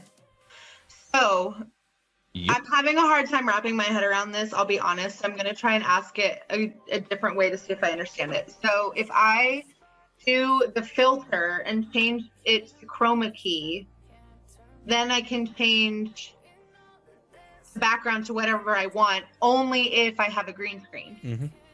But if I don't have a green screen, then I'm kind of screwed, and I can't give myself the little outline where, like, I'm just floating in the game, like, off in the No, corner. you can, but it's gonna look janky. It's got like there are ways around it, but it's and so like there are also settings. Somebody mentioned in the chat that there are settings and filters to like cut out. Like if you have like a solid wall behind you, you can like sample that color and try to cut it out. That takes some doing. It takes some playing. Okay. Okay, so I'm not going to set my sights super high on having the like perfect edge of my body against something in the background because I don't have the green screen. Right. Don't worry about that just yet. Yeah. Okay. Cool. So what you're talking about is something like this. Yes, exactly. Like how so many streamers have their setup when they're doing actual gaming, right? Right. So Danny, in the Zoom chat, I dropped the link into Amazon for a 6x9 green screen with stand, right? Or just the screen itself, $23. You know, and then you just got to figure out how to mount that shit to the wall. Warn somebody first. There's like so many of you cascaded too. And I look ratchet as fuck today too. But yeah, that's how. And look how. Hold on, Danny. Don't move. Don't move. Don't move.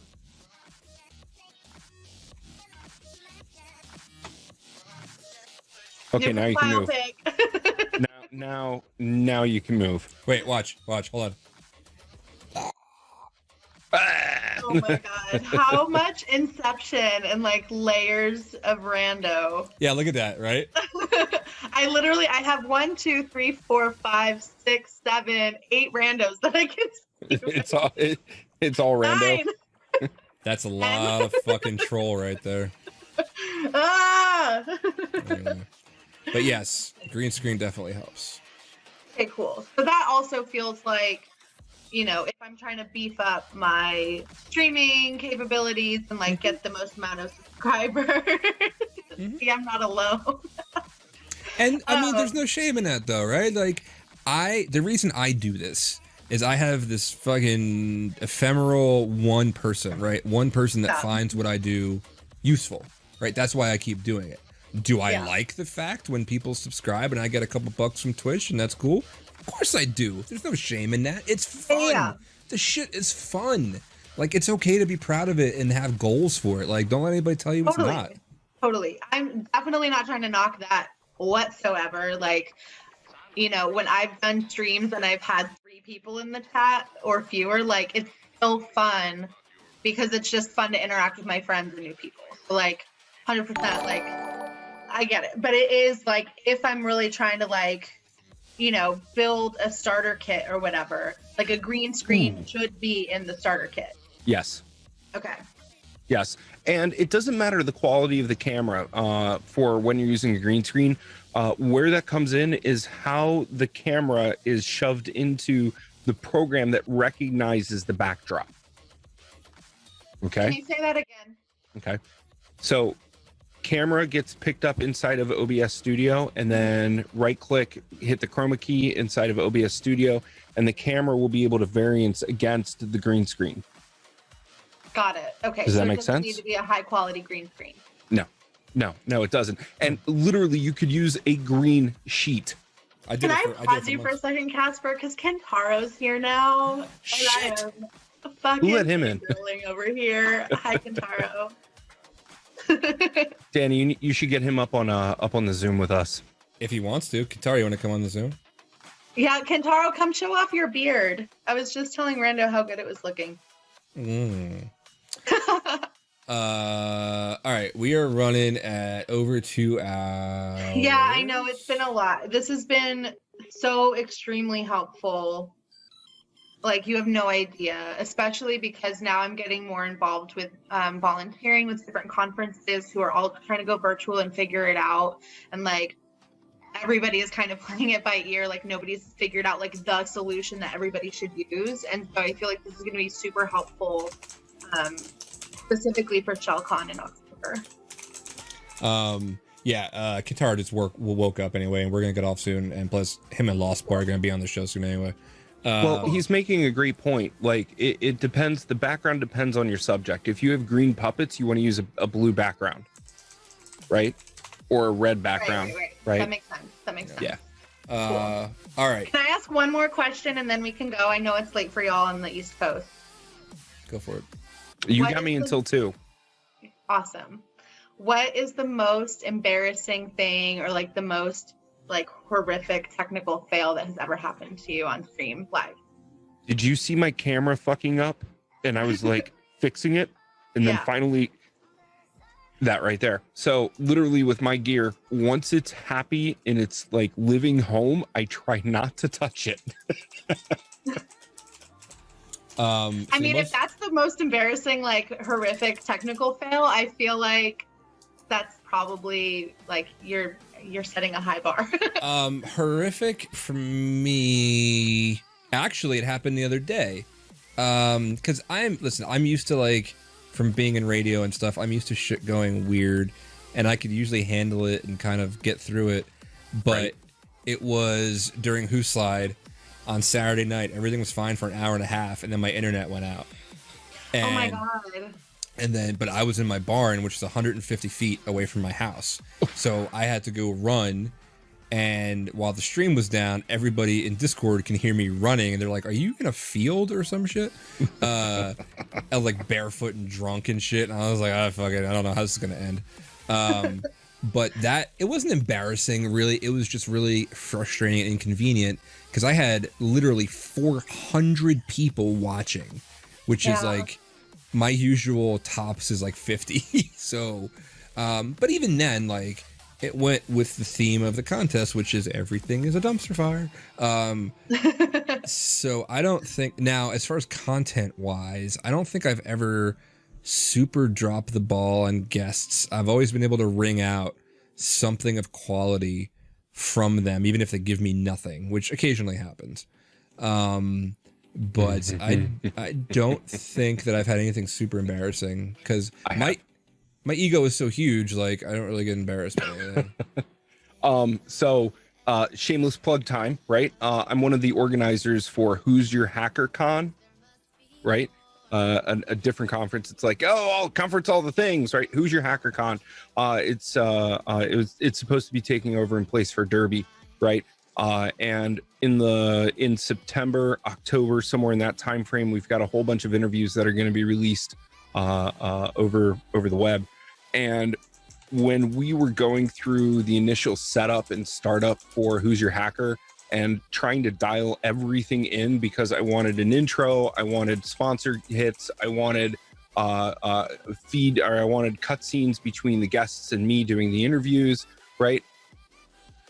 Nothing worked right for at least 8 interviews, right? Oh my God.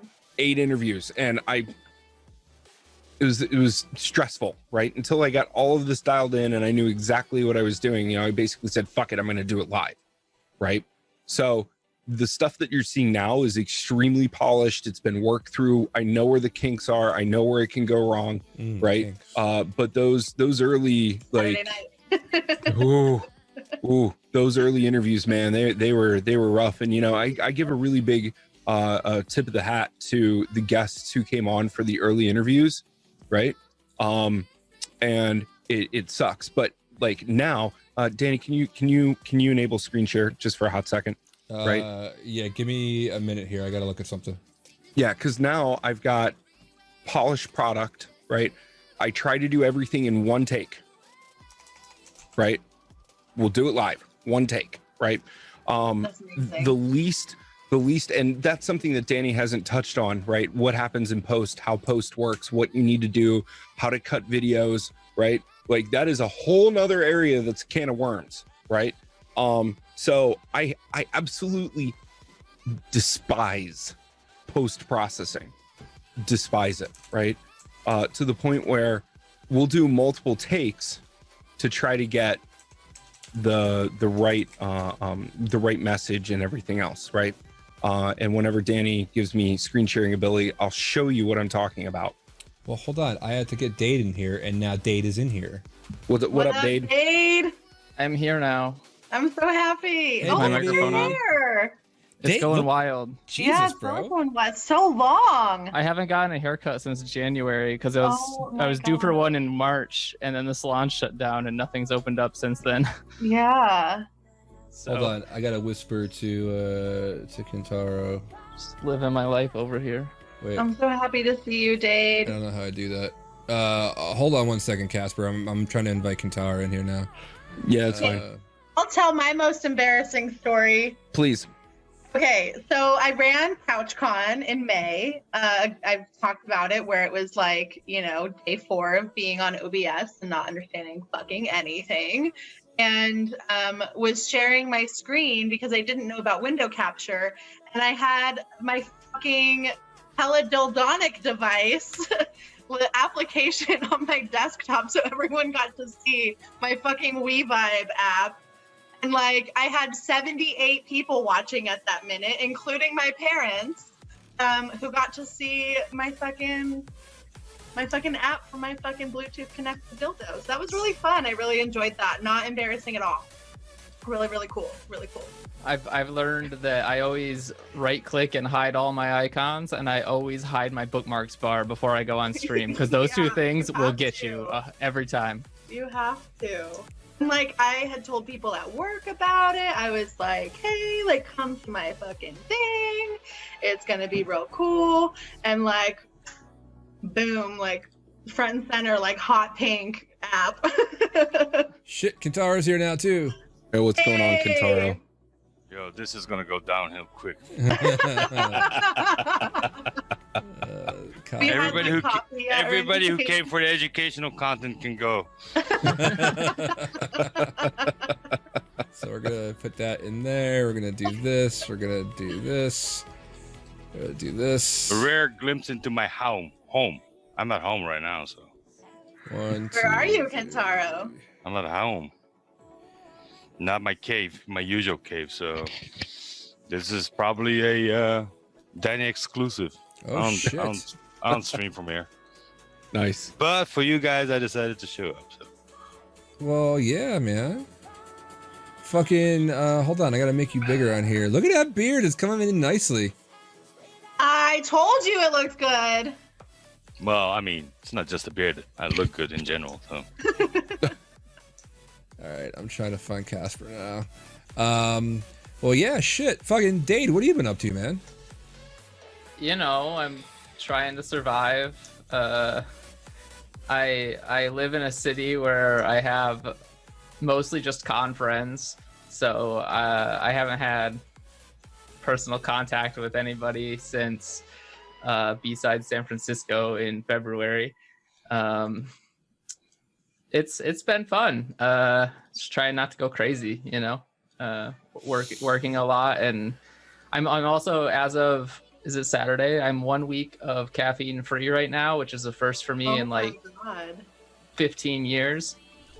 It's awful. But I woke up at 7 o'clock this morning without an alarm clock, without any interruptions. I might finally be able to like sleep like an adult. We'll see. Well, dude, it's fucking good to see you. I love that hair, man. That hair is something else. It's I don't think it's something cool. else. That's what I'll give it with, is something else. It's always in my eyes. Casper, if you're gonna share something, go ahead. Yeah, I actually already have it teed up. Thank you for enabling screen share. So this is like, remember that polished product that I was talking about, right? This is what happens when you have a polished product.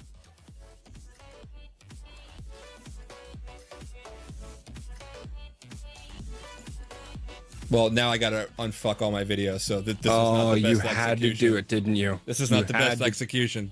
You had to do it. We're doing it live, so you know it is what it is. That's fine. It's, yeah. Well, Yeah, go ahead, throw it up. well, hold on. Jesus. But nah, I'm with you, Casper. I hate editing.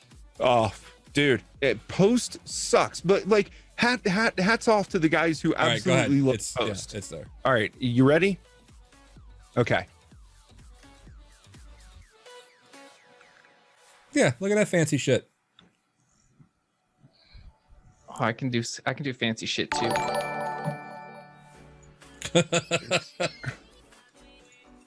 What the fuck is happening right now?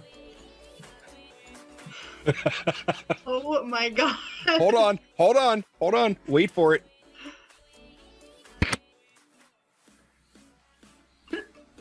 Oh, shoot. Katara, you look like 10 years younger.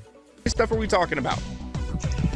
Well, legal issues permeate everything that hackers do, from bug bounties to expert witnessing.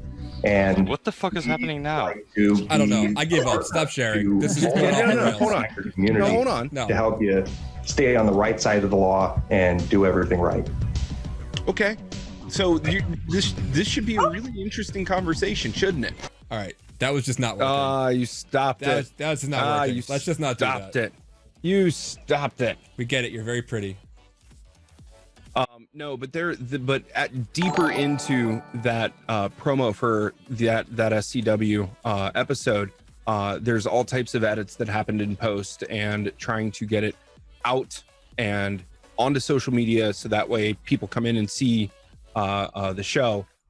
It just I mean, you look at one of my favorite YouTubers, Exercise Me, covers gadgets and stuff. His fucking editing skills are mad skills. I mean, you know, and the scripting that he does for his YouTube videos, I think he's one of the most innovative YouTube gadget reviewers that are out there. I love seeing his shit, you know. But at the same time, I'm gonna go, I ain't doing that. No. You can go on the Fiverr and find some really kick-ass editors. Right. And then at the same time, you know, going through my streams, I ran a podcast for about 5 years, radio only, no, just audio, because I think it's less intrusive. You know, I don't require people to sit around the screen to watch me talk about shit anyway. But so you know, it was an audio podcast. But you know, what I found out is that the raw it is, it's actually some people prefer that because they don't feel like they're being served up a fancy plate. So all the fuck ups, all the ahs, or the politically incorrect thing, I kept in it because it was raw. And you know, I swear I'm going to do a supercut of Jeff Mann on Security and Compliance Weekly. All the times that he says PCI, I'm just going to do a supercut of it one of these days. we have this. So sidebar note on the show, anytime Jeff Mann says PCI in that form, right? Not payment card industry or, you know, that card compliance, it has to be PCI. We're all drinking in the background. And there have been times where we've had 24 to 28 hits of PCI in 2 half-hour episodes where we are obliterated for the rest of the day. And mind you, we've got back to back Zoom calls. So trying to function. Yeah. But I think God. there's a balance you can strike, right? Like, I don't like editing in post, so I edit live. That's, you know, for my soldering streams that I do. I have multiple cameras to set up and I have that little, you know, the switcher that I made by myself. And, you know, there's like, and, you know, when I had the audio podcast, I had a soundboard that I built that had all the effects in it so I could hit it at the times I needed it. So I didn't have to go back and time code the sound effects into it.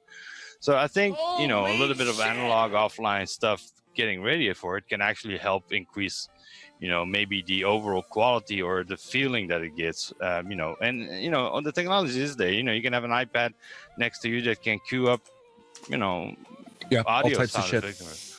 Now, something Red for you, because you said you do marketing, right? One of the I things do social media for a couple cons. Oh, even better. One of the things that we notice from SCW is that our view hits, right, come more from audio and podcasts push out rather than YouTube, right? Oh, interesting.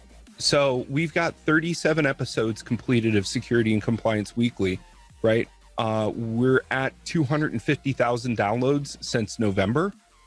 So we're doing okay, right? But if you look at the metrics, they'll show you that the YouTube is actually way down, and the audio and the the podcasts that we push out to is where the main hits come from, right? There's like something like 170 different podcast places that you can pull the sound from, right? Different apps, utilities, whatever, right? Apple Podcasts being one of the juggernauts on the street, right? So when you push this out and you want to archive it, right? You archive it up in YouTube, right?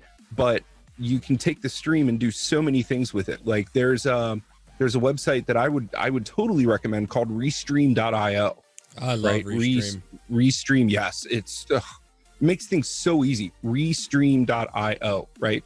And in there, it's a matter of taking the source and throwing it up into Restream, right? And then Restream goes out to all of its places that you have defined, like Twitch, YouTube, Facebook, Twitter.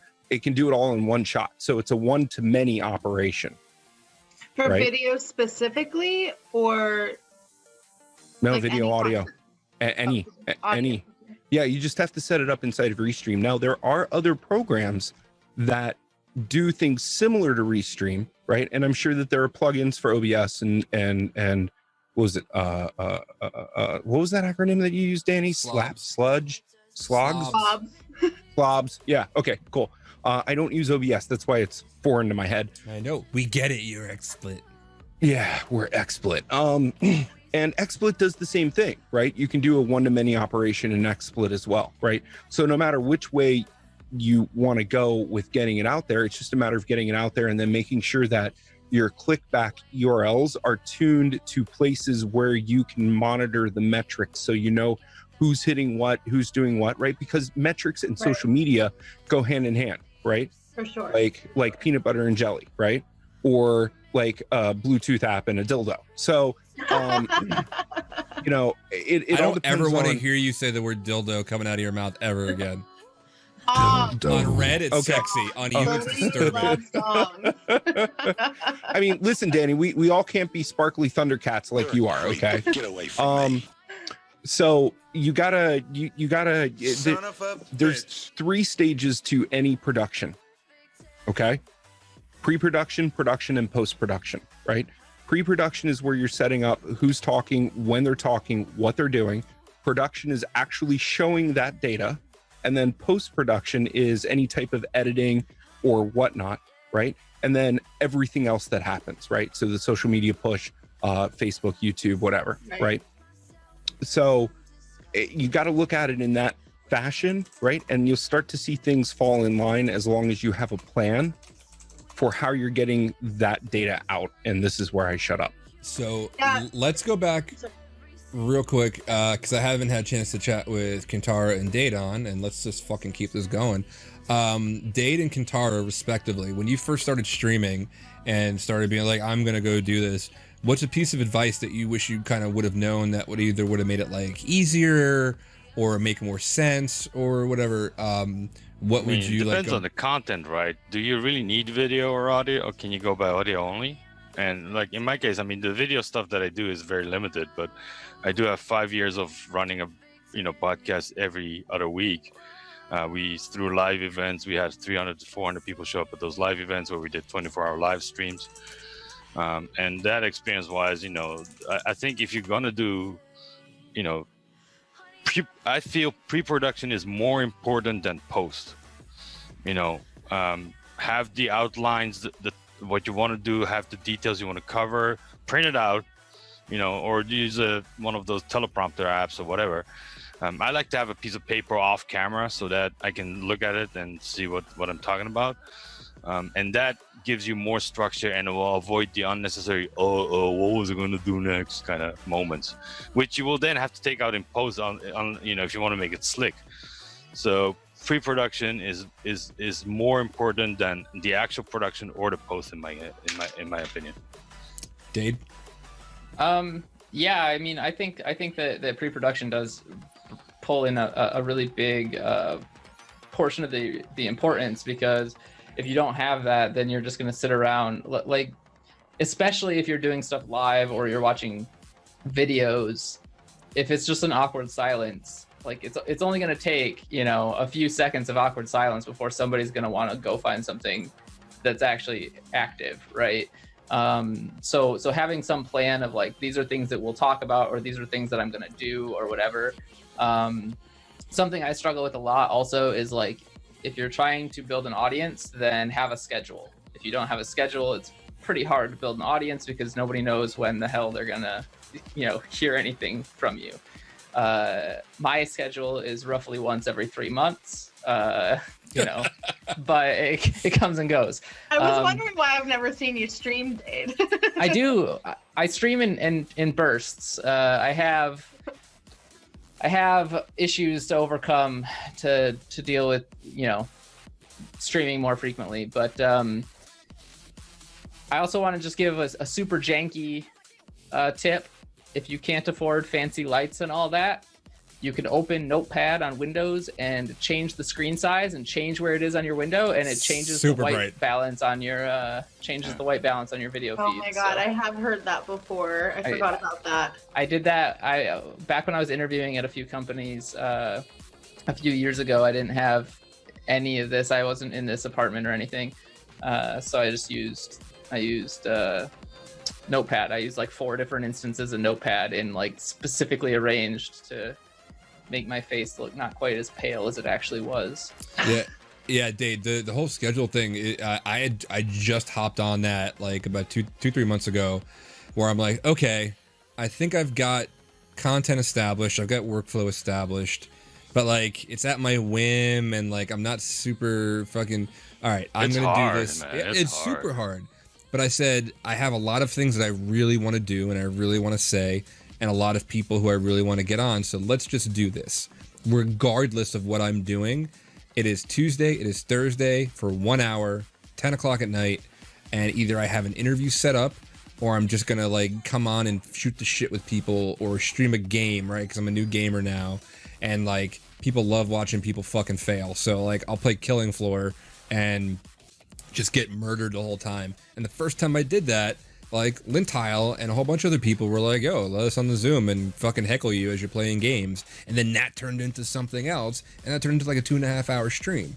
So I find it's kind of like the whole thing of like procrastinating, of if you don't want to do something, do it for, 20 minutes. And if you can do it for 20 minutes, you'll probably do it for an hour. So now I have a thing. And even if like life gets in the way, right? Like you were just talking about certain extenuating circumstances of like getting your shit together to go do it. If I have a day where I'm just like, I'm not feeling it, it's been a bad day, whatever, I at least post a rerun of something else. I'll be like, listen, I can't stream tonight, but like I had to do it this past Thursday because of some shit for a con I'm working for. Here's a rerun of a really important episode. But still have the social media engagement around it. And again, I'm not in it for 1,000 fucking people to be on it. I'm in it for the one person that's going to be looking for information later and want it explained to them. So as long as that's up there, having a steady thing, if that's what you want it to be, if that's how you now enter the world, with the availability of being able to reach millions of people like across the world, that some dude in Indonesia might want to watch you, like, cool, do that, but take it seriously. I think, I mean, I spend for my bi-weekly, or every other week show, I spend the rest of the week planning for that show, thinking about content, right? So I couldn't do more than one every 2 weeks. I think that was a good schedule. But I think you're right. I mean, initially people were like, when is it? And now they know it's every Thursday, 9 o'clock that I'll drop it, or we do a live show. That generally picked up a lot of momentum. So when my schedule got so screwed up that I couldn't do it anymore, the only option I had was to call it off after 5 years, because I couldn't maintain that schedule. So yeah, I think also like the scheduling is especially important for live things, because one of the biggest appeals of live is the interaction with the audience. Yeah, if you're producing videos or you're producing podcasts, like it's less important that you be able to stick to it, because like it's very easy to go back and watch old content. Like I can't stand watching old streams. I love watching like clips of streams, and I love watching like compilation videos of streams of like highlights, but like watching a rerun of like a 3-hour video game stream where they're like interacting with people who aren't there anymore. Like I'm watching them interact with people that I wasn't there with, and it feels weird.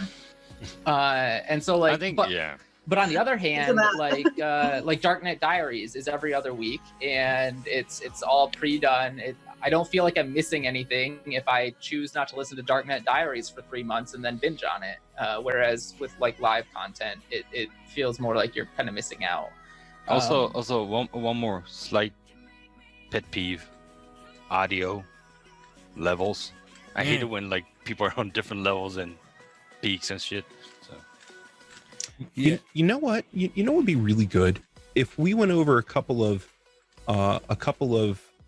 stream feeds that we like that are outside of the tornado of InfoSec, so that I way don't you even get a have good it off the top of my idea head. towards production.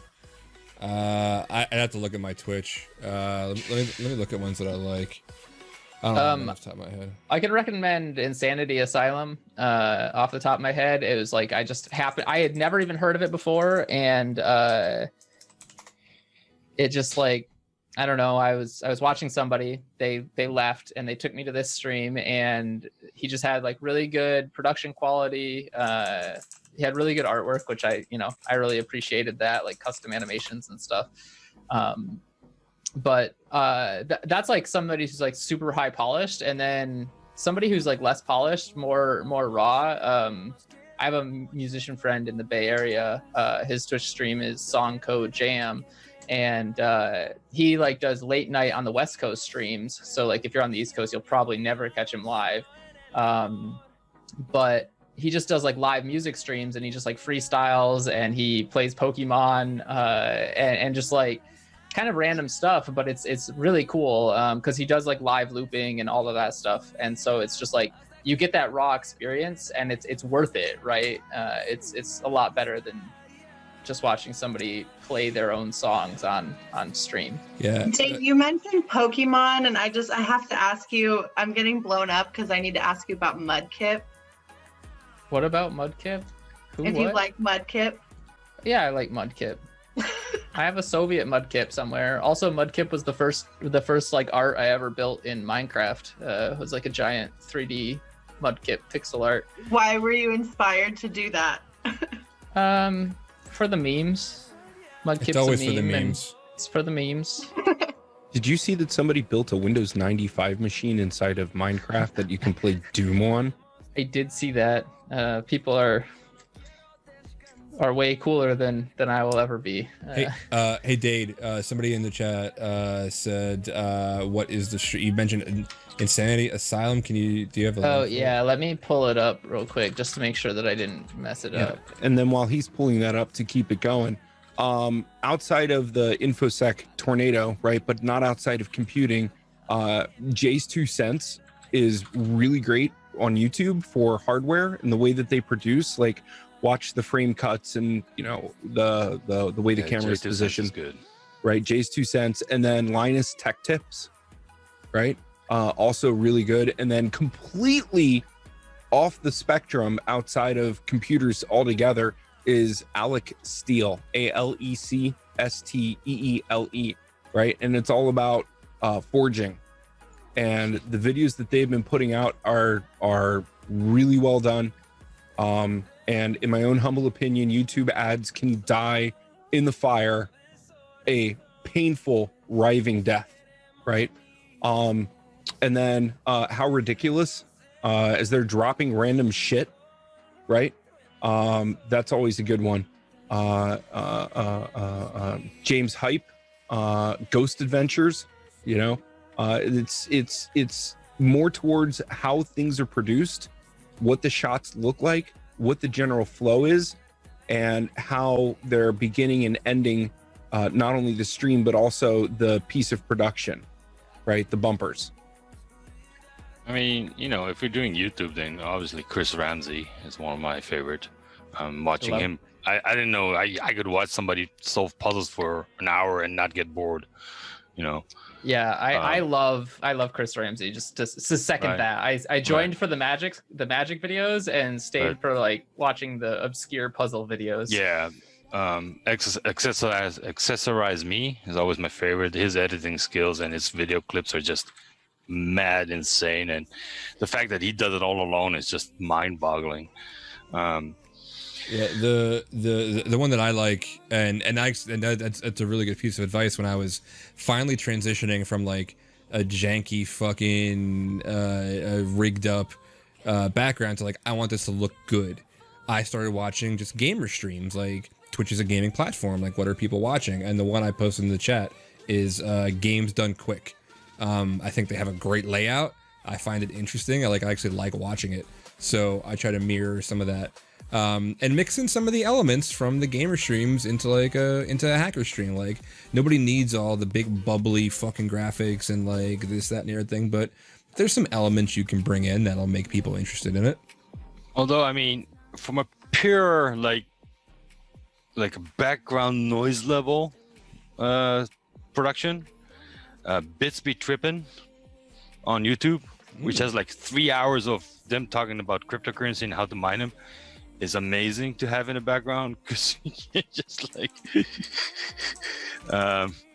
yeah, there is absolutely no quality. It's one camera. It's basically, you know, them talking for like 3 hours on what the latest algorithm to mine is, and it's ridiculous, but it's a great background shop. Because I don't do music often, and you know, I tend to have like some voices going on, and I just like to have it running in the background. I too have voices. We all in my know about head. the voices in your head, El Cantaro. Well, yes, so I need to counter that with Sorry, voices in Dade, the I had to. background. You know, Wait, when you can I watch, ask you a question? I'm sorry. Go ahead. The whole thing that I was trying to get at with the chroma key stuff was exactly what Dade just did. And Dade doesn't have a green screen behind him. Oh, that was Zoom's virtual background, and the reason why it's not great, I'll do it again so you can see. If you pin my video, then you can see that it cuts off the top of my hair for one. Like there's like gaps back here. You see when I like lift my arms up, it does weird things. I have a mesh back chair that actually makes it really weird too. You can see the mesh. So like, yeah. I do have a green screen, but my new office layout, it doesn't really fit very well. So yeah, you can technically do it. It's just not great. Yeah, which is what I was saying before. Like, Zoom has you can do it, but it's not good stream quality.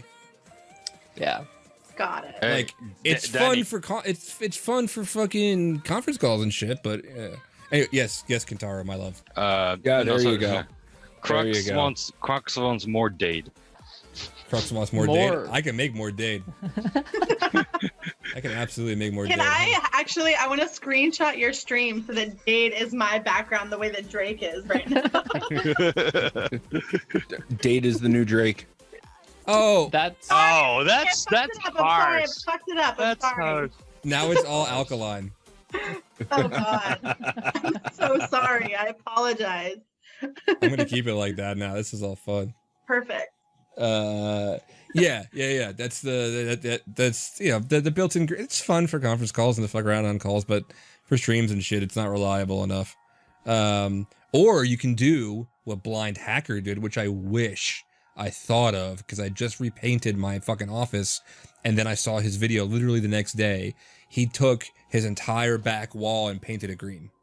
Like, fucking genius. Whoa. Genius. That is a master stroke of genius by Blind Hacker, because now he doesn't need a fucking green screen. He's got a goddamn wall behind him. That's commitment. No, that's super good. Like, I was like, man, I wish I was half as smart as you. Or I mean, was it on Bucks for Belize, Danny, where somebody had like these hanging LEDs and we all thought it was virtual, and that turned out to be like practical? Oh yeah. Right. But yeah, like just shit like that. that actually brings up the other interesting point.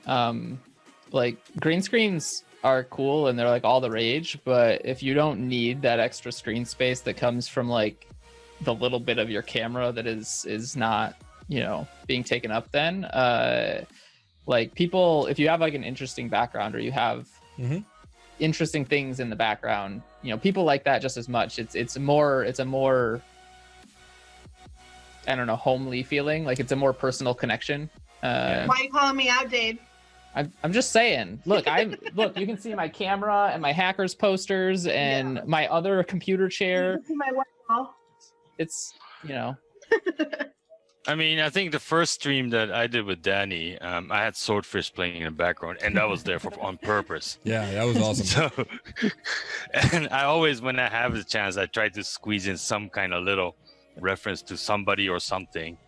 And like somebody, like one person might hit me up going, you know, I was watching the whole stream, but that thing in the back started to annoy me. What was that? And that's what I'm looking for, right? So, I mean, it's always kind of funny that way. So, I don't think, like virtual backgrounds are okay, but at the same time, everybody's end up going to be the same looking. So, I mean, you know, I'd rather have some practical effects in the background than virtual background. So Yeah, for Or sure. you could always use Snap Camera.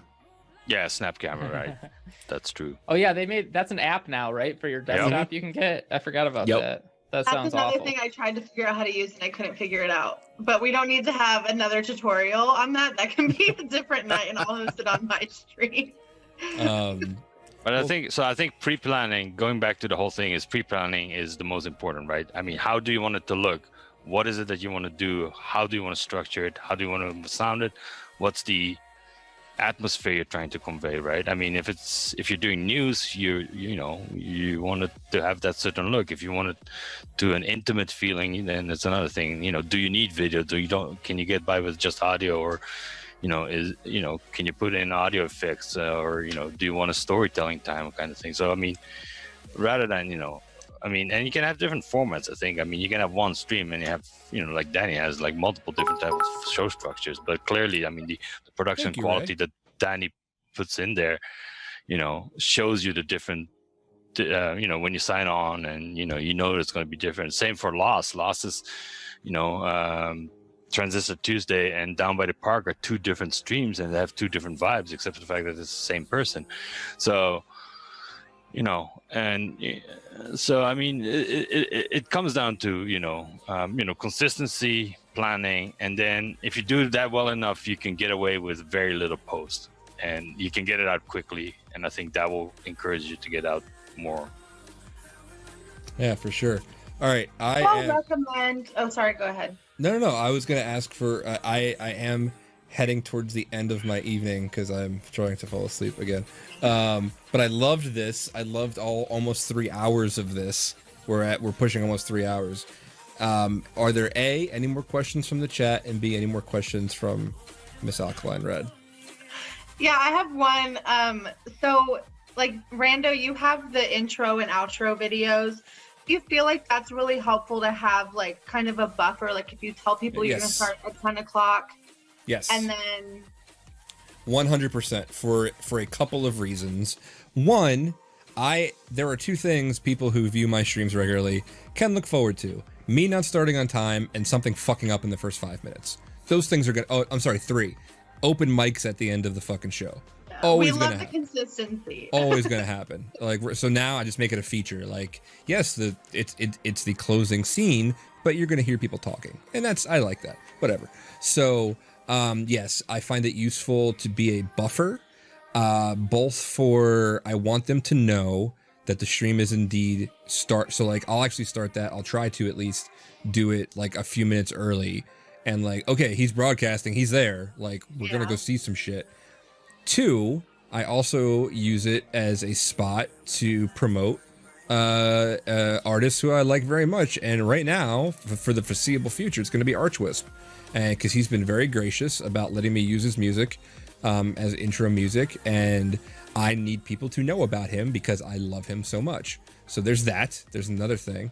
And then I also like the kind of theatrics of it. It builds, even if it's a little bit. I'm not like a fucking Hollywood movie or whatever, but a little bit of suspense of shit starting. And then I added the second layer of there is the entry stream starting screen, and then there's the stream video where it's just the logo and like the stamp on it. And then so because I don't like the abruptness of having that stream starting screen on for 10 minutes, okay, now I'm ready, and then just go right into everything. I am not going to play the actual stream starting video that I have until I'm actually about to go on. So that's like people's trigger, like, oh shit, something's happening. So I think about aesthetics like that. I think about flows like that. So yes, I do find it useful.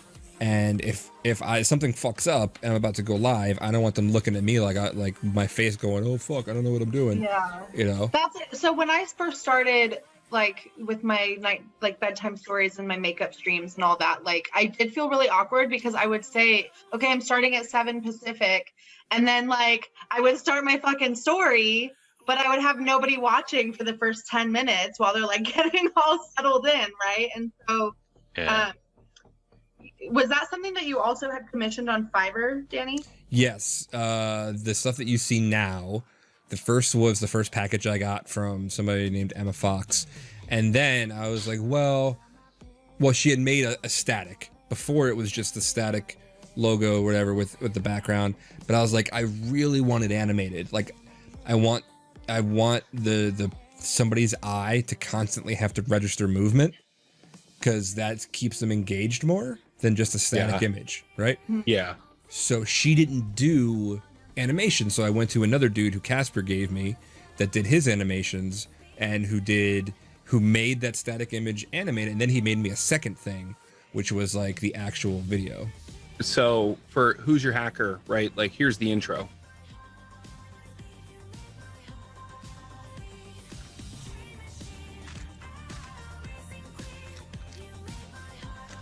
So you get to you see, like I took that into post and then started adding all the other visual elements. Yeah. Like that opening of the right. That's a Fiverr stinger. So but Rando even has like the, your stream is starting with the music for like several minutes, right? So yeah. I mean, you have to understand that Twitter and the algorithms are not based latest by default.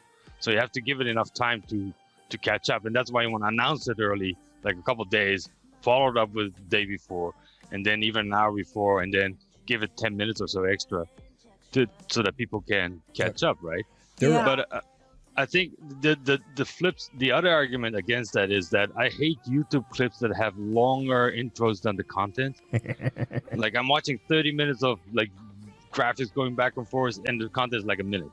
I can't just skip through this whole thing. So I think you have to have different intros or you have to at least you have to have an editable intro so that you can cut it out when you post.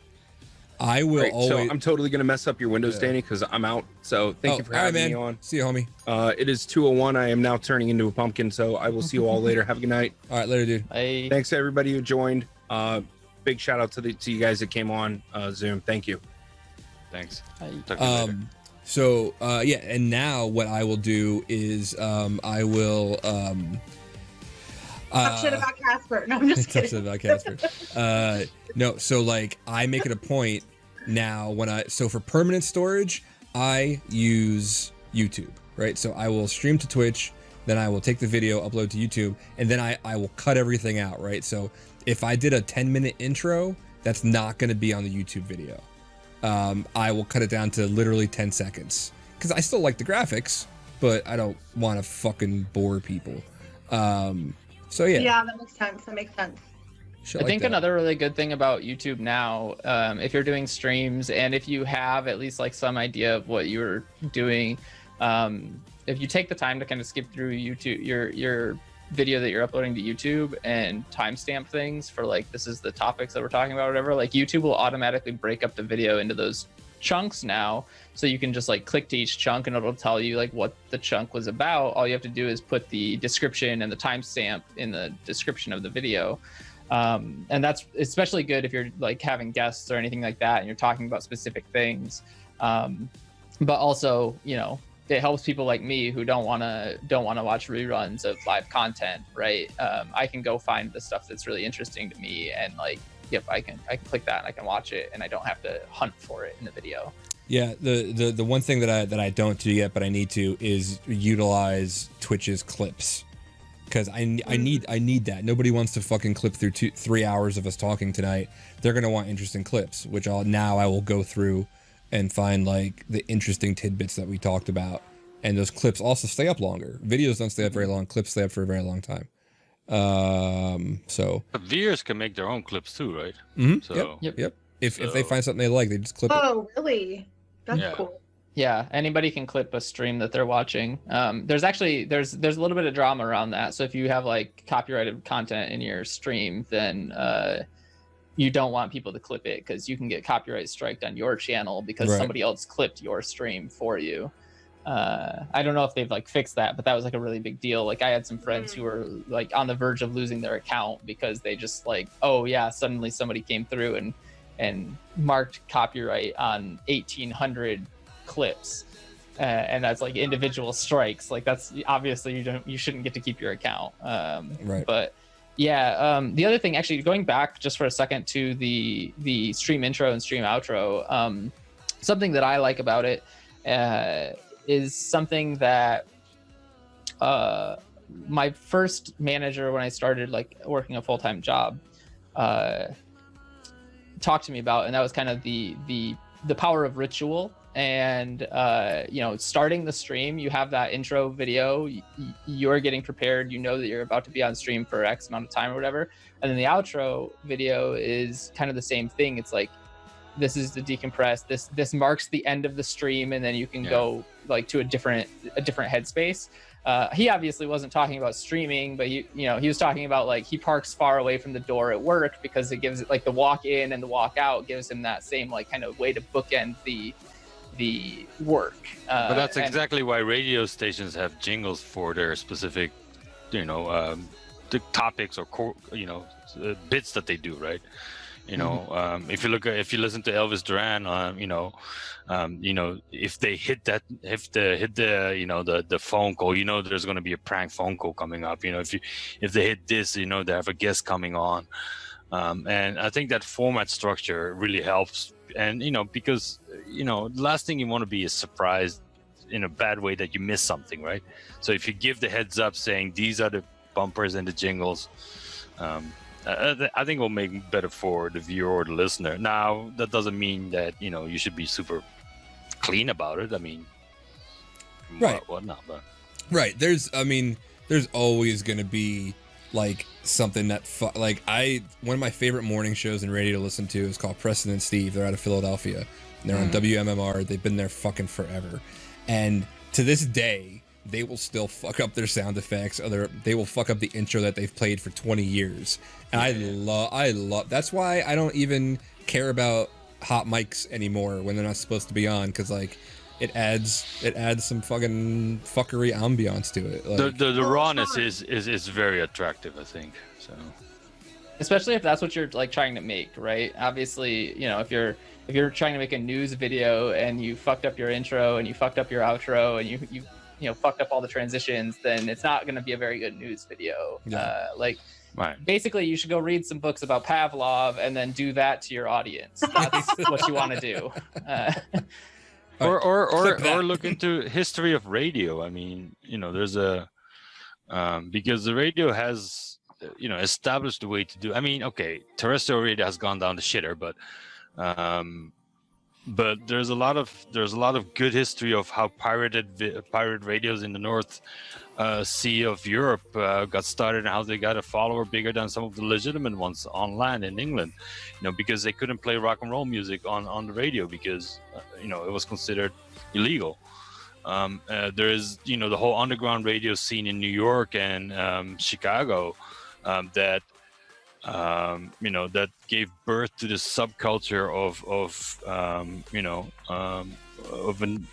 a type of radio. So I mean, if you're gonna stream, that's what I did, at least when I started out streaming. And it's almost been 10 years since, but when I started it, is that back then it was just like people just chit-chatting forever, and then I just like, look, this is not gonna work. I want to make it sound like the old radio that I used to listen to. So I started looking into it. I mean, try to find inspirations from YouTubers or streamers, but also look into other mediums, right? So that you make something unique and it's not like any other clip. Yeah. Right. That makes sense. And I kept stressing this whole time about like content. Like I would watch. I mentioned earlier I would watch Dade stream from a fucking iPhone because it's Dade and his content is awesome. But once you get to a certain point, also realize you gotta, as they say, sell the fucking sizzle a little bit You gotta still package it. You gotta make it attractive and realize that the work doesn't stop after you hit end stream. There is so much more shit to be done afterwards. There's always better stuff to be done. And that's not the glamorous part of it. Not that any of it is really like, it's not the fun part, right? The fun part is like, I gotta cut this. And I mean, do this. I give you a perfect example. Dark Matter has a great stream every time he does it, except for the fact that the fucker does not upload it or download it nothing. or archive it anywhere. And I keep telling him to do it, and he's like, I'll do it, and he never does. Yeah. So I mean, you know, I'm like, dude, you have the potential to make this actually a good thing, especially for him.